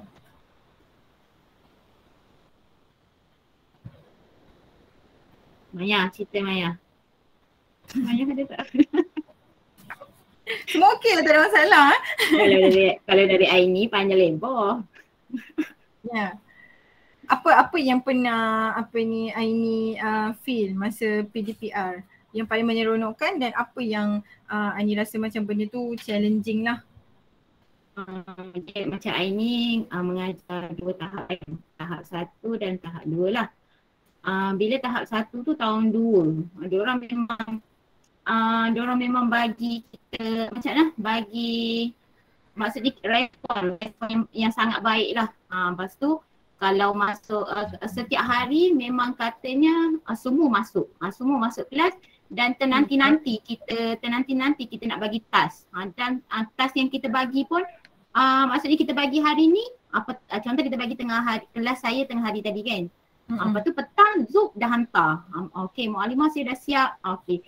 Lepas tu bila tahap 2 jadi macam kita agak macam mana nak buat dengan tahap 2 ni kan. Dia jadi macam bila kita minta respon tak bagi respon. Bila minta buka kamera tak minta. Lepas tu bila suruh hantar kerja tak hantar. Jadi macam mana nak buat ni? Jadi macam kita pun jadi macam pada ada satu tahap saya memang masuk dalam grup parent lah. Saya memang masuk grup parent, saya minta parent pantau anak-anak kenapa tak bagi respon. Adakah masalah internet ke apa, sebab bila saya panggil sebut kehadiran tu diorang menjawab. Bila untuk menjawab soalan tu, itu yang menjadi masalah. Jadi agak berbezalah antara dua tahap tu. Okey. Terima kasih Ni. Sama. Sebelum kita kan kita tanya dengan parent, itu adalah perkara yang sangat bagus lah bila kita dapatkan feedback daripada parents, okey. Tetapi sebelum kita dapatkan feedback, kenapa anak-anak ni tak masuk ke, anak-anak tak nak respon ke, ataupun tugasan tak hantar dan sebagainya, kita perlu check dulu emotion masing-masing, okey. Emotion parents dan juga emotion anak tu sendiri. Sebab kadang-kadang anak-anak yang dah besar ni dia semakin bijak tau. Okay, dia dah faham dah stres tu macam mana, dan dia telah melalui proses pembelajaran yang sama dah berapa tahun. Okay, katalah dia katalah dia darjah 4 ataupun dia darjah 5. Okay, kalau dia darjah 4, kalau katalah mak dia dah hantar ke sekolah ataupun tadika pada umur 5 tahun, dah berapa tahun dia belajar, betul tak? Okay, dah berapa tahun dia belajar dekat sekolah kan, so dia dah dapat idea dah pembelajaran yang macam mana, yang dia suka, yang dia tak suka macam mana, dia okey ke tak, dia dah ada favourite subject dia dan sebagainya. Okay, tapi anak-anak yang umur darjah 1, darjah 2, dia masih lagi fresh kan, dia masih lagi fresh, dia masih lagi bersemangat, dia masih lagi apa orang kata senang ditune kan. Jadi kita nak tackle satu-satu masalah tu memang susah lah, ataupun kita nak tackle satu-satu individu tu kita kena tahu anak ini okey ke tidak okey, apa masalah dia, ada problem device ke, ataupun cikgu ajar awak tak faham ke, ataupun awak nak macam mana. Okey, nak kata dia ada satu jawapan yang terbaik pun tidak juga. Okey, sebab kita tahu bila dah berapa lama macam ni PDPR, jangan kata murid tu, kita sendiri tepu, betul tak? Kan? Kita sendiri stres, kita sendiri macam ya Allah cepatlah buka sekolah, cepatlah boleh pergi sekolah balik macam biasa. Kita sendiri stres, kita sendiri overwhelmed, betul tak? Kadang-kadang kita dah rasa macam dah buat macam ni pun murid tak masuk juga ataupun tak nak on camera juga kan. So peranan kita tu tak akan habis lah, okay. Jadi kita perlu berfikiran lebih terbuka, approach mereka balik. Buat perbincangan dengan parent. Okey, ibu bapa sekalian, saya perlu dapatkan feedback bersama ibu bapa semua macam mana kita nak beri tambah baik kita punya PDPR. Kita akan buat meeting bersama dengan parents. Are you allowed to do that? Guru besar bagi ke? Kalau tak pernah buat lagi, please buatlah. Okey, kalau dah pernah buat, cari solution lain ataupun buat lagi sekali, beri empower balik dekat murid-murid tu ataupun parents mereka, apa yang parents boleh bantu saya sebagai guru untuk bantu anak-anak ni untuk kita create balik meaningful learning. Okay? Bila kita ada two-way communication bersama dengan parent dan juga bersama dengan anak, sangat-sangat bagus. Sebab kita pun tahu Aminah tak on camera, cikgu rindulah nak tengok muka Aminah. Jomlah sembang-sembang sekejap dengan cikgu, call je. Ataupun kita call biasa dulu, sebab ada budak yang memang dia tak nak expose muka dia. Sebab tu back to dia punya multiple intelligence juga. Ada budak yang dia interpersonal yang boleh expose dengan orang. Ada yang dia rasa macam dia tak boleh macam terlampau expose sangat dengan muka-muka lain. Kalau fizikal tu lain, kalau di online tu lain. So cabaran-cabaran ni pun memang memberi kesan kepada pembelajaran. Tetapi cikgu-cikgu perlu buka hati masing-masing, setkan dalam otak kita tiada anak yang ketinggalan. Tiada anak yang ketinggalan dalam pelajaran. So jangan risau. Okey? Yang kita boleh bantu, kita cuba buat, kita boleh cari solution, boleh beri aktiviti. Okey. Okey? So jika mereka tidak seronok dah dengan akademik ataupun apa yang kita ajar, kita ubah metod kita. Buat sesi memasak. Hari ni cikgu nak ajar tajuk ni. Contohlah hari ni kita nak belajar pasal makanan yang ada di Malaysia. Nak kena buat karangan kan. Sebelum kita jangan cerita pasal nak buat karangan tu, sebab karangan tu belajar yang membebankan, yang menyeteraskan tu. Hari ni kita nak belajar makanan di Malaysia. Okey, boleh tak cikgu nak besok bagi tahu dah siap-siap kat dalam WhatsApp group ke dalam Telegram ke. Esok punya pembelajaran tunjukkan cikgu satu contoh makanan yang awak suka. Tapi makanan tu kena makanan yang orang Malaysia makan. Jangan orang Arab makan ke orang luar negara makan. Okey, makanan di Malaysia. Okey, kita jumpa esok. Bye-bye. Okey, so esok pagi kita pun dah tunggu. Okey, semua orang excited tak? Sebab dia ada benda tau. Sebab budak-budak dia nak bertanggungjawab, dia nak hands on, dia nak ada benda yang dia kena buat. Bukan tulis kat buku. Dia nak empower. Tapi bila kita letak power tu pada kita saja sebagai guru, tu dia jadi masalah tu. Sebab anak-anak tak dapat power tu. Dia tak boleh nak expose. Sebab dia nak bercakap. Sebab lumrah kanak-kanak, lumrah budak-budak dia suka bercakap. Bila dia tak dapat ruang tu sebab kita nak kena kejar silibus, tu dia jadi masalah tau. Perasan tak? Ke kita memang dah bagi dia orang cakap dah, memang saya bagi dah, semua orang dapat cakap. Saya pun tak tahu bila saya nak cakap. Okay, so kita tengok balik lah. Kalau memang anda beri ruang betul-betul untuk mereka expose, diorang present dan sebagainya, baguslah. Kalau belum lagi, cuba. Okay, so kita back to makanan Indonesia tu. Siapa nak tahu cikgu bawa apa? Nak. Okay, tak apa, cikgu tak tunjuk dulu. Cikgu simpan dulu cikgu punya.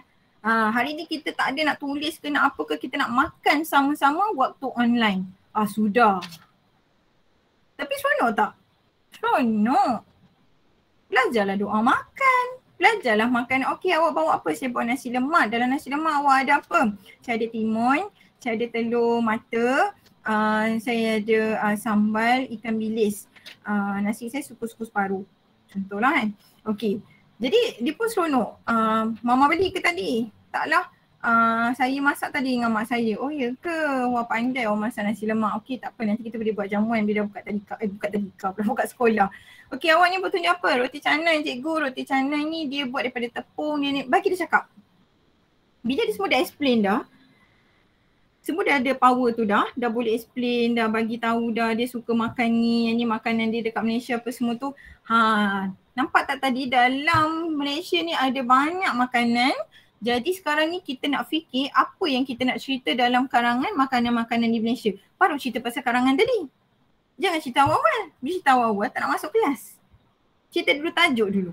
Kena explain benda yang interesting. Kita kena letak lower down kita punya thinking tu sama dengan murid-murid kita. Bila kita letak sama, so kita tahu benda ni menarik ke tidak. Kalau kita rasa menarik, kalau dia rasa menarik, kita pun akan seronok. Tapi kalau kita je rasa menarik, dia jadi masalah. Kita menarik sebab kita nak siapkan kerja kita. Sebab kita tak boleh letak judgement ataupun expectation dalam online learning ni. Sama juga waktu physical punya learning. Kan? Kalau kita kata okay, so kita nak buat ni. Semua seronok tak? Nak kena buat kotak lah, nak kena buat ini, nak kena buat tu. Tapi kalau kita sekadar macam okay besok nanti ni. Ataupun kita pun tak pesan apa-apa. Okay, habis dah pelajaran pada hari ini. Terima kasih semua. Terima kasih. Tak ada continuous tu. Dia tak connect the dot. Sebab dia pembelajaran tu dia akan jadi bila ada dua hala punya communication. Okay? So itu saya faham halangan-halangan yang berlaku sama je. Di mana-mana sekolah pun, universiti pun sama juga. Saya bekerja banyak je jumpa pensyarah-pensyarah pun cerita benda yang sama. Budak dah tepu dah, budak tak nak ni, tak nak tu kan. So kita cuba meraihkan semua orang. Okay? Okay. Kenapa kadang-kadang bila kita tengok anak-anak tidak respon dan sebagainya, sebab pembelajaran kita tu dia banyak teacher centered. teacher centered berbanding daripada student centered learning. Okay, apa itu teacher centered? Okay, in terms of knowledge, elemen knowledge, transmit. Kalau teacher centered kita cerita teacher centered maksudnya kita yang bercakap banyak, anak-anak hanya mendengar je. Mendengar, dia buat kerja, dia kena hantar. Okay, transmitted from instruction. Semua instruction, arahan. Okay, bila banyak terima arahan, bosan tak? Okay, contoh kita tengah buat kerja, bos kita datang. Laila mari sini sekejap. Awak punya hari tu tak siap lagi, tolong cepat siapkan. Besok nanti kita ada ni, minggu depan punya program tu awak dah siapkan semua dah. Awak dah cari dah penceramah siapa nak ni. Nanti siapa nak buat backdrop, siapa nak ni. Kita macam, kau ni betul lah baru jumpa aku. Lepas tu macam-macam arahan tak? Seronok tak? Tak seronok. Banyak sangat arahan kan?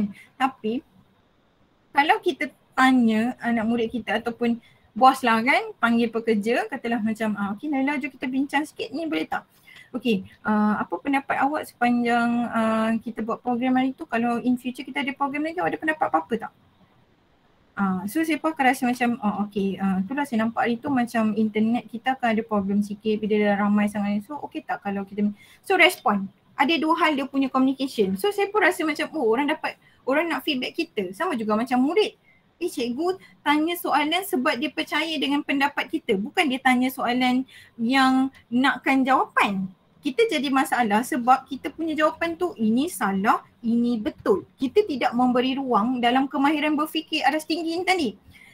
Malaysia kata kena ada higher order thinking skill ataupun KEBAT, kemahiran berfikir aras tinggi. Tetapi sebenarnya education system dalam Malaysia ni belum lagi mencapai kemahiran berfikir aras tinggi. Bila kita cakap pasal KEBAT, there are no right or wrong.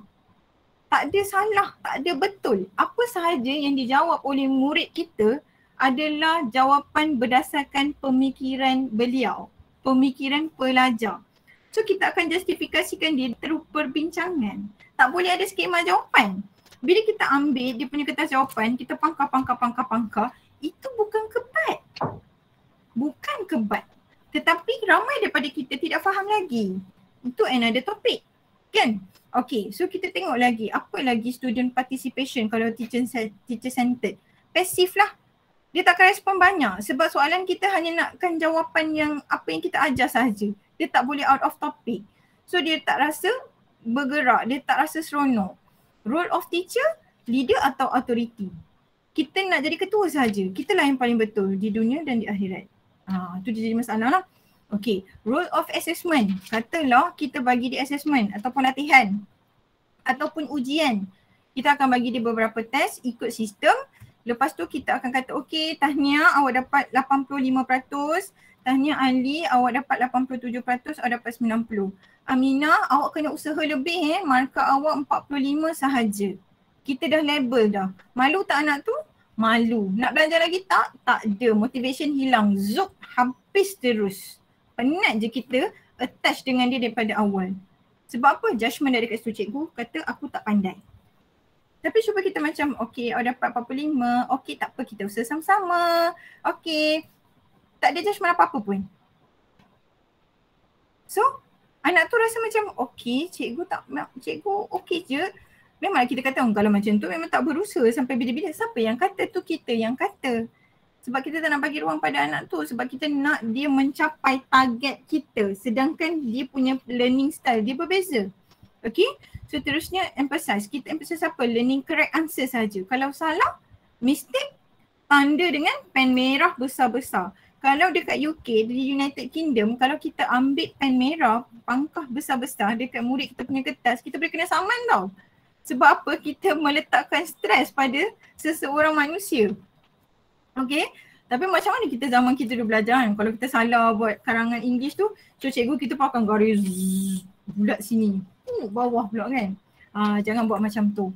Okay? Sebab apa buat macam tu? Sebab cikgu kata daripada sini nanti awak akan belajar. Belajar ke? Sama je kita punya English level sampai dah besar.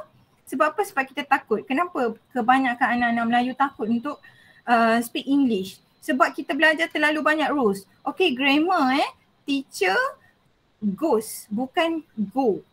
Okay? Contohlah kan, kita kata she is, bukan she are. Kita kata kan, they are, bukan they is. Banyaknya. Kan? Jadi kita pun takutlah, banyak sangat rule, tak payahlah. Tapi kalau kita, kenapa kita boleh fluent berbahasa Melayu? Kenapa kita relax je? Sebab waktu kita cakap, tak ada orang pun nak gelakkan kita. Kita cakap macam, terus semalam pergi pasar, orang ramai.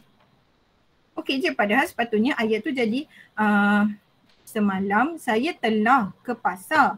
Di pasar itu orang sangat ramai. Tapi kenapa kita tak cakap macam tu? Kita cakap relax saja. Sebab sepanjang kita cakap, tak ada orang nak betulkan kita. Tak ada orang pun kata, grammar salah.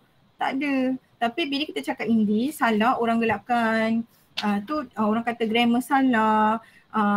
Jadi kita tak ada confident. Kita rasa macam masalah. Sebab tu anak-anak murid takut nak berbahasa Inggeris. Sebab awal-awal kita dah kata grammar kena macam-macam ni. Bila you cakap you kena macam ni. Tak boleh ni, tak boleh tu. Kita tidak memberi ruang untuk murid-murid kita melakukan kesalahan. Sedar tidak sedar kita hanya belajar bila kita melakukan kesalahan. Betul tak? Kalau kita tak jatuh waktu naik basikal, adakah kita boleh pandai naik basikal? Tak boleh. Disebabkan kita pernah jatuh, kita pernah melakukan kesalahan, kita pernah salah kayuh, kaki kita pernah termasuk itu dan ini. Di situ kita boleh buat sesuatu benda.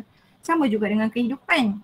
Kalau kita tak dapat feedback daripada orang lain, kita tak lakukan kesilapan, macam mana kita nak menegur? Macam mana kita nak membantu? Jadi kita kena benarkan anak kita buat kesilapan. Bila anak kita buat kesilapan, di situ adalah ruang untuk kita memperbaiki diri kita dan juga diri dia. Contoh macam anak saya, dia suka tengok Upin. Bila tengok Upin, dia cakap, Mama, kenapa Mama tak bagi cakap aku? Upin, Ipin, dia adik-beradik tapi dia cakap aku dengan engkau. Saya bagi tahu dengan dia, aku adalah satu perkataan dalam bahasa Melayu. Dia menggambarkan diri sendiri. It's okay for you to cakap aku. Tapi kalau you nak cakap aku, you kena cakap dengan diri you sendiri. Aduh, aku rasa penat lah. Okay. Tapi kalau cakap dengan orang lain, kalau boleh kita elak guna perkataan aku sebab perkataan aku tu dia kurang sopan. Dia tidak sedap didengar pada budaya kita. Saya cakap macam tu. Nampak cakap macam penceramah bebas. Saya mula-mula fikir macam kenapa saya cakap macam ni, tapi saya fikir insyaAllah kot dia faham. Lepas tu saya nampak dia test market, dia cakap aku. Tapi dia cakap diri sendiri. So saya diam je lah, sudah pandang saya. So saya kata kenapa? Mak cakap aku dia Mama tak dengar. Betul saya kata, tapi Mak tak cakap dengan Mama, Mak tak cakap dengan orang lain, Mak cakap dengan diri awak sendiri, so tak ada masalah. Okay. Kali dia tercakap macam mana saya tak ingat. Pernah kot dia terlepas dekat kawan dia. Lepas tu saya kata Mama dengar tadi cakap aku. Mama terlepas. Saya cakap saya awak lebih sopan. Kita tidak boleh menidakkan perkataan aku tu kerana di Sabah aku itu ialah saya. Kawan saya dia orang Sabah, dia cakap dengan parents dia aku. Adakah kita kata dia kurang ajar? Tidak. Betul tak? So kita kena fahamkan anak kita situasi tersebut. So dia tahu it's okay to use that kind of word selagi you tidak menyakitkan hati orang. Dan you tahu kesesuaian untuk you menggunakan sesuatu perkataan tu. Allow dia buat mistake. Sebab anak kita bukan malaikat. Dia memang akan buat kesalahan. Human error tu memang akan ada. Termasuk diri kita sendiri. Hari ni kita janji nak buat sekian-sekian. Tapi adakah kita complete semua task kita? Tidak juga.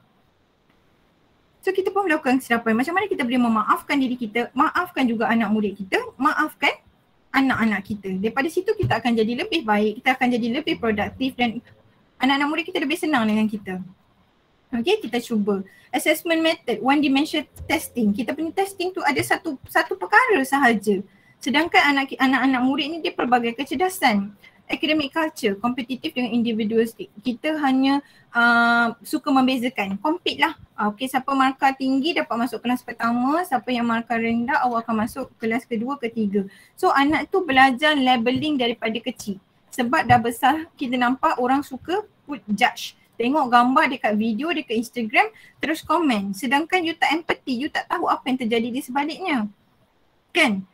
Kita suka letak judgement. Sebab kita compete lah, kita punya komen kita lah yang paling bagus. Sedangkan apa yang kita tengok tu bukan seperti yang kita fikir. Betul tak? Okay? Bila kita proses kita bertukar kepada student centered, memberi ruang kepada murid untuk explore, daripada situ anak-anak akan berjaya rasa dia ni ada power. Constructed by student, dia sendiri akan jadi ketua. Okay, hari ini cikgu tak nak ajar, cikgu bagi Alia untuk jalankan kelas online pada hari ini. Alia boleh ke nak share hari ni Alia nak cerita pasal apa. Semalam kita dah belajar ni kan, Alia faham apa ataupun Alia nak buat apa-apa tak, kita beri ruang. So anak tu akan aktif, dia kena fikir ataupun kita dah bagi task tu awal, dia kena present hari ni, dia nak present apa, cerita pasal apa tajuk tu kembangkan. Dia yang akan facilitate, cikgu akan facilitate saja, akan bantu. Kalau dia stuck di mana-mana kita akan bantu. Okey, tadi awak nak cakap pasal macam ni kan, okey tengok cikgu tunjuk yang ni, okey awak rasa macam mana dengan apa yang cikgu tunjuk. Be empathy, beri ruang pada mereka. Okey, seterusnya kita ada banyak test, many test for ongoing feedback sebab kita nak feedback daripada murid kita. Mereka seronok tak dengan dia belajar? Bukan dia dapat ke tak saja, dia seronok ke tak? Sebab belajar akan dapat bila dia seronok. So dia akan lebih faham, deeper understanding. Seterusnya testing yang kita nak buat adalah bersesuaian dengan dia punya kecerdasan dia. Seterusnya kolaboratif dan juga supportif. Okey. Rasulullah SAW adalah pendidik yang terbaik. Kan? Di sini ada satu cerita lah, dia kata demi ayah dan ibuku aku belum pernah sekalipun menemui seorang pendidik baik sebelum ataupun sesudah baginda Rasulullah SAW yang lebih baik daripada pendidikan baginda. Demi Allah, baginda tidak membentak ataupun mengherdikku, tidak pula baginda memukul dan mencelaku. Baginda hanya dengan santun. Rasulullah menasihati dengan santun. Ini dari Muawiyah bin Al-Hakam As-Sulami radhiyallahu anhu, diriwayatkan di dalam Sahih Muslim. Bila ada satu pemuda ni bertanya Rasulullah soalan yang sensitif, Rasulullah tetap membalasnya dengan sopan. Rasulullah buka ruang untuk dia. Rasulullah tanya dia balik soalan. Apa pendapat kamu jika sedemikian? Supaya dia pun boleh berfikir. Bila kita memberi ruang kepada murid untuk berfikir, memberi respon dan juga feedback, kita bantu dia. So akan ada pembelajaran dua hala. Di situ mereka akan connect the dot. So dia akan rasa pembelajaran tu bermakna. Okay, ni deep learning dan surface learning ni apa yang saya dah cerita tadi lah. Kalau orang yang betul-betul kalau kita mengajar dengan deep learning, murid datang ke kelas, dia akan belajar untuk bertanya dan juga menjawab. Tapi kalau surface kita belajar tu sikit-sikit je kan. So dia sekadar datang kelas je. Zahir je dekat situ kan. Batin kat tempat lain.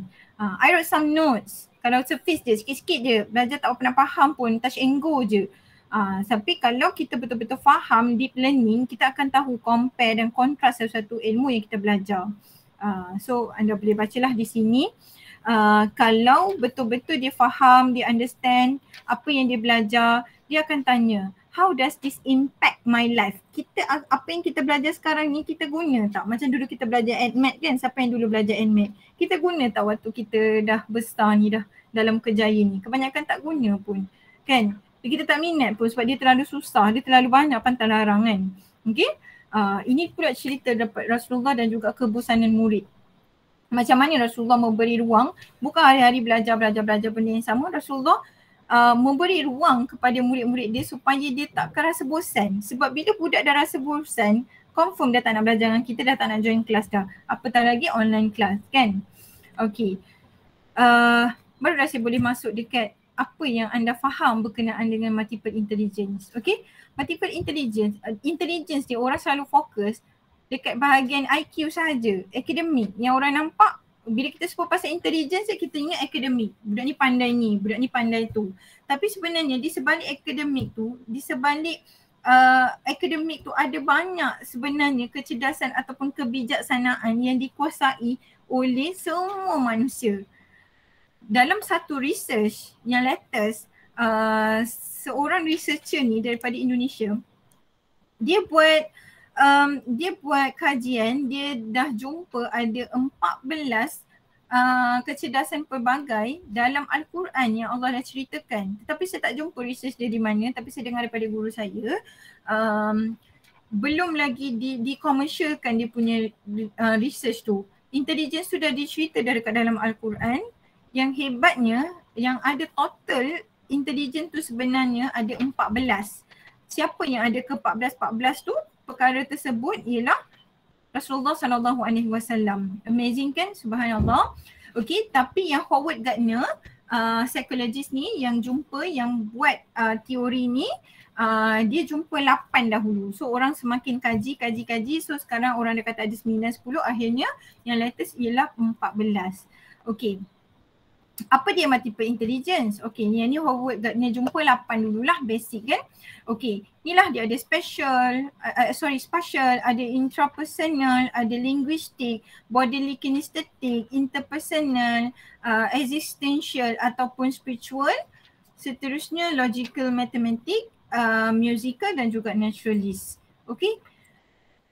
Untuk cikgu-cikgu, untuk anda tahu apa intelijen murid ataupun macam mana anda nak membawa anak-anak ni belajar dengan ikut kecerdasan mereka, we have to know first, we have to understand first apa kita punya intelligence yang kita ada. Okay? So saya akan explain satu-satu apa dia perkara-perkara ini, apa intelligence yang kita nak sembang ni, dan cikgu perlu bagi tahu dengan saya apa intelligence anda. Kerana bila anda tahu apa kecerdasan anda, di situ barulah kita boleh tahu kecerdasan murid kita. Okay? Boleh lagi ke cikgu yang ni? Yang keempat Boleh. Boleh ke? Takut Boleh. jogging ke? Center. Tak maaf lah terlajak sikit pula. Boleh ke cikgu yang lain? Boleh. Boleh Okay, Alhamdulillah. Okay, saya teruskanlah, saya cuba laju sikit lah. Okay, first kali kita tengok yang warna hijau tu bahagian apa tu, spatial, okay. Ataupun kita panggil dia visual spatial intelligence. Okay, anak-anak yang mempunyai kecerdasan ni ataupun manusia yang mempunyai kecerdasan ni, dia biasanya bijak bila dia sangat bijak dalam interpret maps ataupun peta.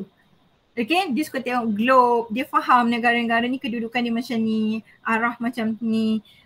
So dia bila dia pergi satu tempat pun, contoh katalah dia nak pergi, cikgu dekat Batu Cave kan, okay nak pergi Shah Alam, okay ada orang tunjukkan dia, okay daripada Batu Cave awak nak pergi Shah Alam, jalan ni, highway ni, inilah dia. Sekali je aja, terus dia dapat. Tapi kalau orang yang tak ada kecerdasan ni, banyak kali dah pergi dekat tempat yang sama, dia rasa susah sangat nak dapat. Bila orang tukar sikit, masuk sikit shortcut, dia dah macam, hari tu bukan jalan tu ke? Dia dah lost dah. Sebab dia ada masalah dalam dia punya visual spatial intelligence ni. So tak semua orang ya bijak dalam visual spatial intelligence ni. Dia kata apa? Visualizing the world in 3D. So dia belajar tu dia perlu ada banyak gambar, dia perlu explore tempat, dia perlu ada video, baru dia rasa menarik. So kalau setakat kita belajar sembang-sembang macam ni memang susah sangat dia nak absorb. Orang yang ada kecerdasan ni dia sangat suka main puzzle. Kalau kita ada anak-anak yang suka main puzzle, bijak main puzzle, maksudnya dia ada kecerdasan dalam visual spatial intelligence. So kalau cikgu-cikgu yang ada kecerdasan di bahagian situ, cikgu akan perasan cikgu bijak tengok graf. Kan kalau ada graf, ada maps kan, peta, pergi mana-mana tak payah nak tengok waste pun, tengok je peta, cikgu boleh tahu sekian-sekian tempat. Cikgu senang sangat nak recognize pattern. Okay, cikgu akan suka melukis, suka mengecat, suka benda-benda yang visual ataupun art and craft. Okay, ini spatial. Okay, seterusnya intrapersonal, betul, intrapersonal. Intrapersonal dia lebih kepada orang yang dia lebih memahami diri sendiri. Okay, kat sini dia kata apa? Understanding yourself, what you feel and what you want. Okay, mereka ini dia bijak tetapi dia tidak boleh menyampaikan dia punya apa yang dia belajar ataupun apa yang dia tahu tu kepada orang lain. Dia akan merasa kesukaran di situ. Dia susah nak explain. Dia susah nak berkomunikasi dengan orang. Dia mahu tu diri sendiri.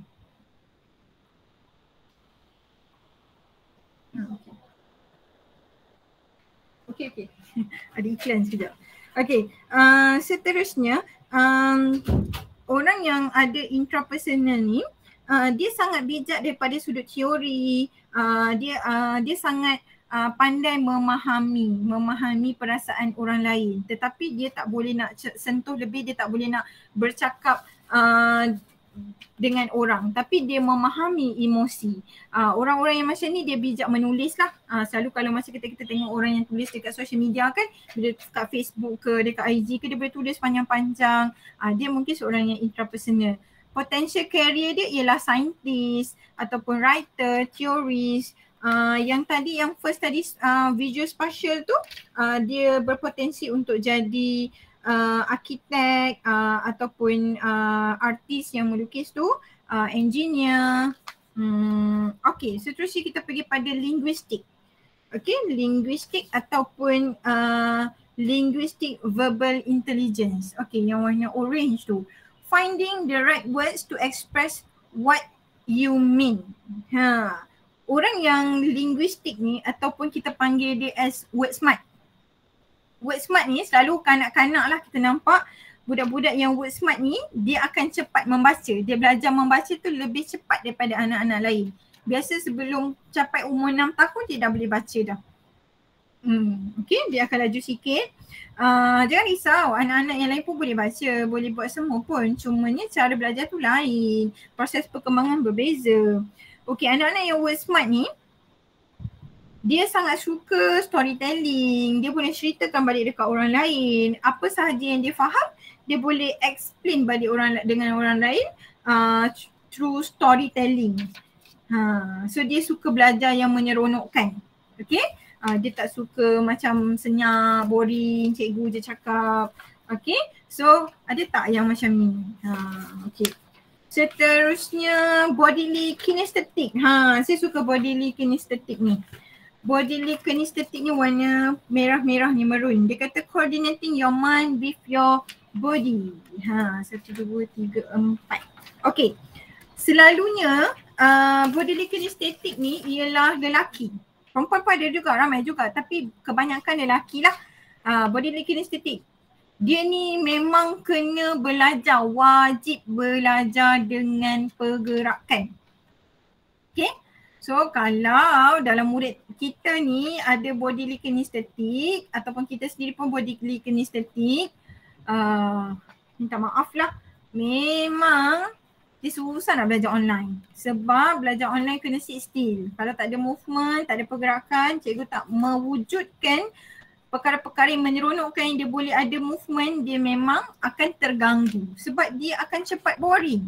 Dia punya attention sangat sikit. Saya salah seorang daripada yang bodily kinesthetic.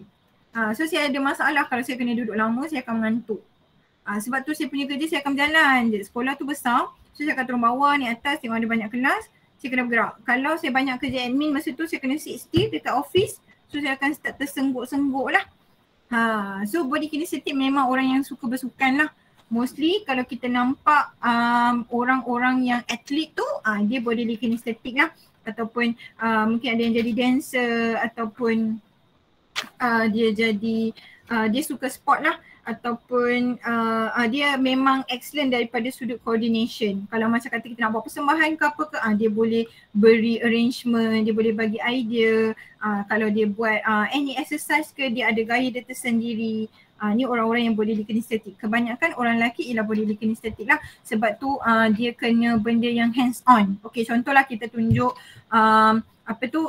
kita tunjuk motor. Okay, ini ialah motor. Tapi dia takkan tengok motor tu motor saja. Dia akan tengok tayar, dia akan tengok yang rantai motor tu. Motor ni dia macam mana dia boleh bergerak, bateri dia akan tengok secara menyeluruh. Dia memang akan tengok secara menyeluruh, dia explore dengan bergerak. So dia akan test tu.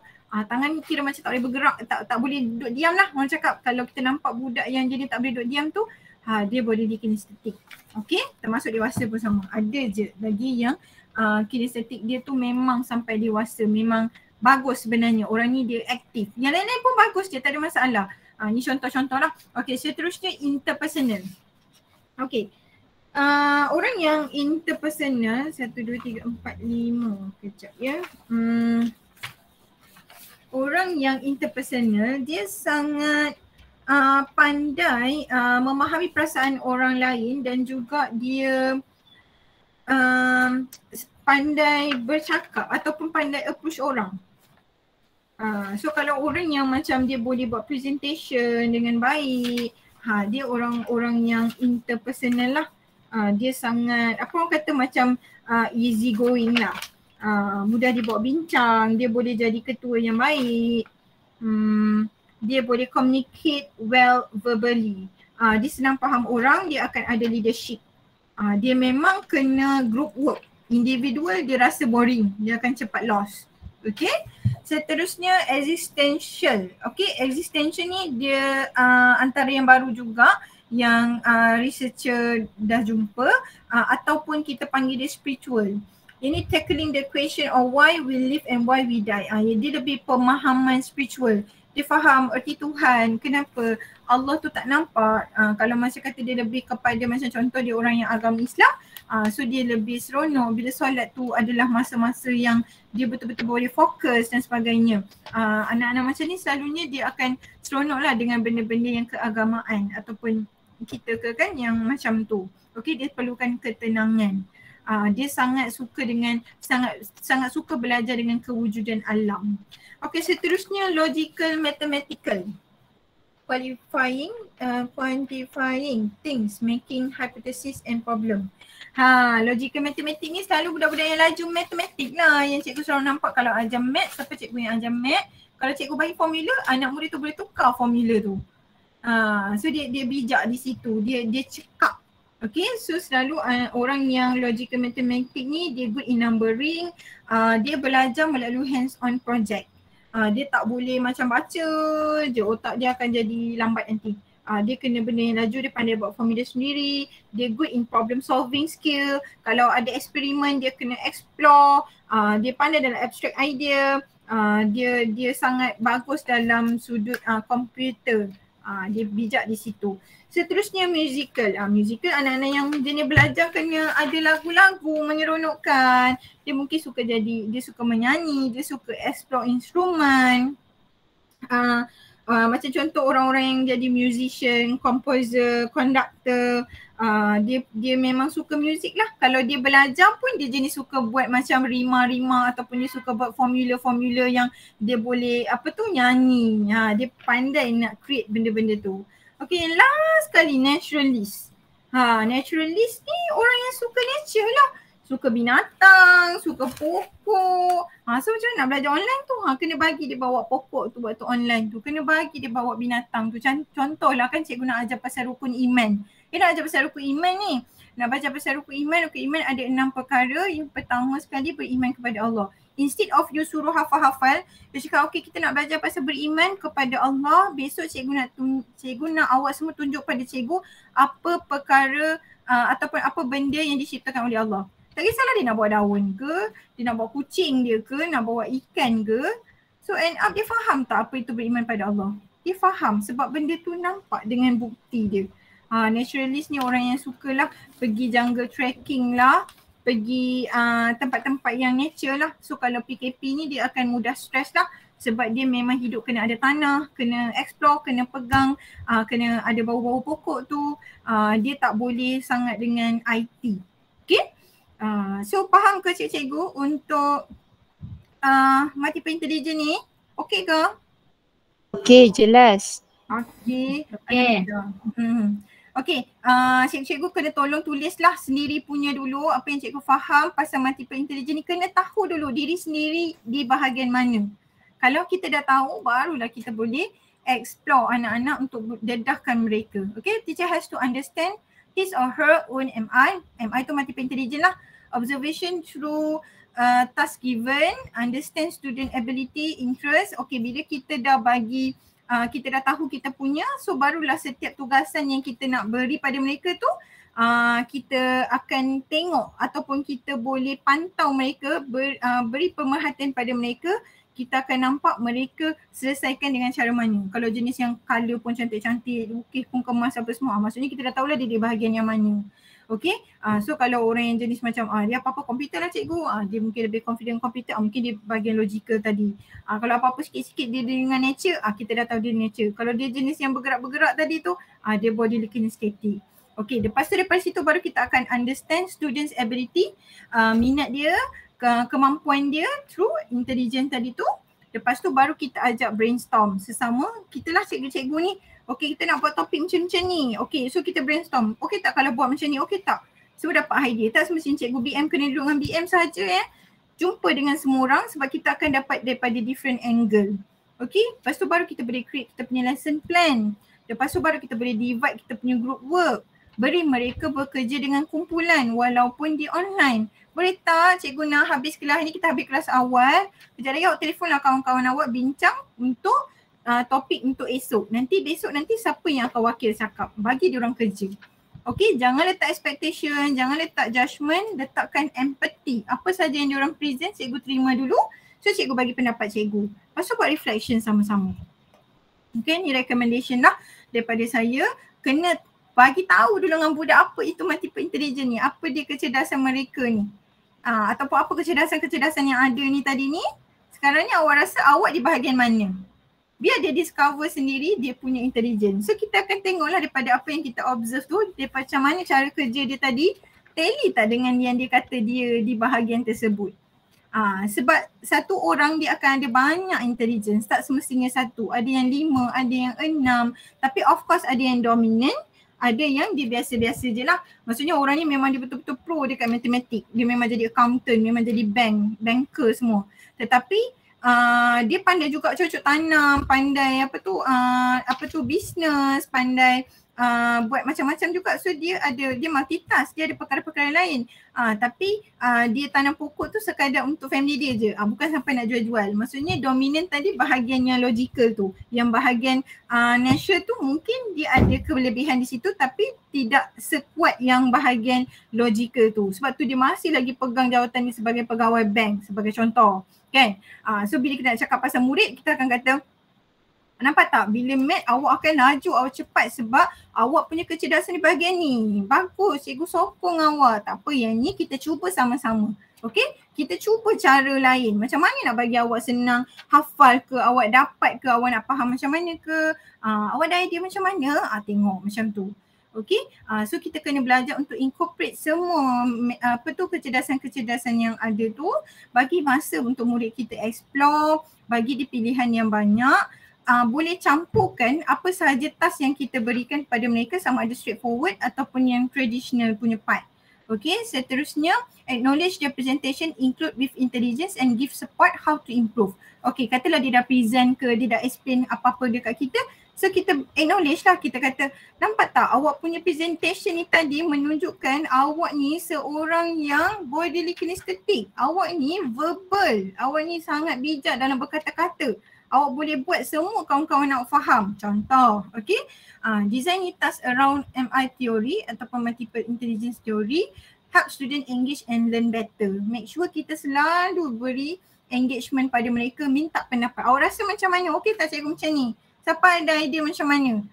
Nak tak kita belajar pasal Google Drive? Siapa tahu Google Drive tu apa? Tak kisah out of topic, itu pun belajar juga. Siapa pernah dengar Google Drive tu apa? Okay, tanya dengan ibu ayah awak. Google Drive tu sebenarnya kita guna apa? So, okay, dia pun akan tanya. So, besok dia kata, cikgu, Google Drive tu untuk simpan data lah cikgu. Masa kita ada email, jadi kita boleh simpan. Maksudnya, okay, jadi awak nampak tak apa task-task yang cikgu bagi dekat awak, semua boleh simpan dekat drive awak, dekat Google Drive awak. So, bila-bila awak nak check balik, benda tu dah ada dah. Nampak macam tak ada kena-mengena pun, tapi sebenarnya dia belajar sesuatu. Sebab dia akan melalui proses online learning lagi. Kalau bukan lagi sekarang, mungkin bila sekolah menengah ke, waktu dia universiti ke, so ilmu takkan ada ilmu yang sia-sia. Melainkan ilmu tu tidak bermakna untuk murid kita. Okay. Ini daripada satu buku saya terjemahkan. To be an amazing teacher, kita perlu ada 5E. Enthusiasm, bersemangat, expertise, mempunyai ilmu yang cukup untuk menyampaikan sesuatu ilmu, ada sifat bersifat empati, empower, memberi authority kepada murid untuk menyatakan pendapat dan juga ulasan, enterprising, pembelajaran bersepadu iaitu integrated learning, open-ended question, how to connect one subject to another one subject. Jangan kalau kita belajar satu subjek tu, yang tu sahaja, tak ada connection dengan subjek-subjek lain. So dia tak nampak kesinambungan tu. Okay? So cikgu-cikgu, the best education does not prepare student for a test. Kita bukan menyediakan anak murid kita untuk ujian saja. ataupun untuk dia pergi ke college ataupun universiti ataupun untuk bekerja. Tapi sebenarnya kita menyediakan mereka, it prepares them to keep learning. Kita nak semua murid kita belajar hingga akhir hayat mereka, insya-Allah. Sekian daripada saya. Terima kasih banyak-banyak.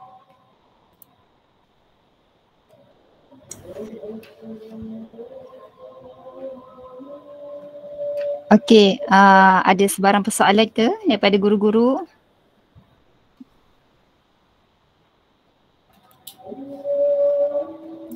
Okey, kalau tak ada, saya rasa sampai sini dahulu. Terima kasih kepada Puan Laila di atas perkongsian ilmu yang sangat banyak kan berkaitan dengan psikologi ni. Dia berkaitan dengan proses mental dan juga pemikiran, terutamanya dia berhubung dengan perlakuan manusia kan. So antara yang saya dapat tadi, kita manusia ni terdapat 9 kecerdasan dan kita sebagai seorang guru perlulah mengenal pasti kan anak murid kita tu kecenderungan mereka tu ke arah yang mana. Kemudian kita sebagai guru kena rangka aktiviti yang lebih kepada student center kan. Dan banyak lagi. Saya rasa saya dari 9 kecerdasan manusia tu saya yang kedua kot, intrapersonal. Dia mudah memahami diri sendiri tapi susah nak explain pada orang lain. Okay, dan akhirnya saya kalau dah tak ada apa-apa, saya mohon maaf lah daripada semua jika terdapat sebarang kekurangan sepanjang saya mengendalikan majlis ini. Dan akhir kata akhirnya kita tutup majlis kita dengan tasbih kafarah dan surah Al-As. Subhanakallahumma wa bihamdika asyhadu an la ilaha illa anta astaghfiruka wa atubu ilaik. Surah Al-As. Bismillahirrahmanirrahim. Wal 'as innal insana lafi khusr illa allazina amanu wa 'amilus solihat wa tawassaw bil haqq wa tawassaw bis sabr. Okey, terima kasih kepada semua. Assalamualaikum warahmatullahi wabarakatuh. Terima kasih kepada Puan Laila. Terima kasih semua. Minta maaf apa yang kurang. Okey, boleh kita ambil gambar tak sekejap? Sebagai penangan. Terima kasih banyak semua. Boleh buka kamera. Okey. 1, 2, 3. Okey, terima kasih semua.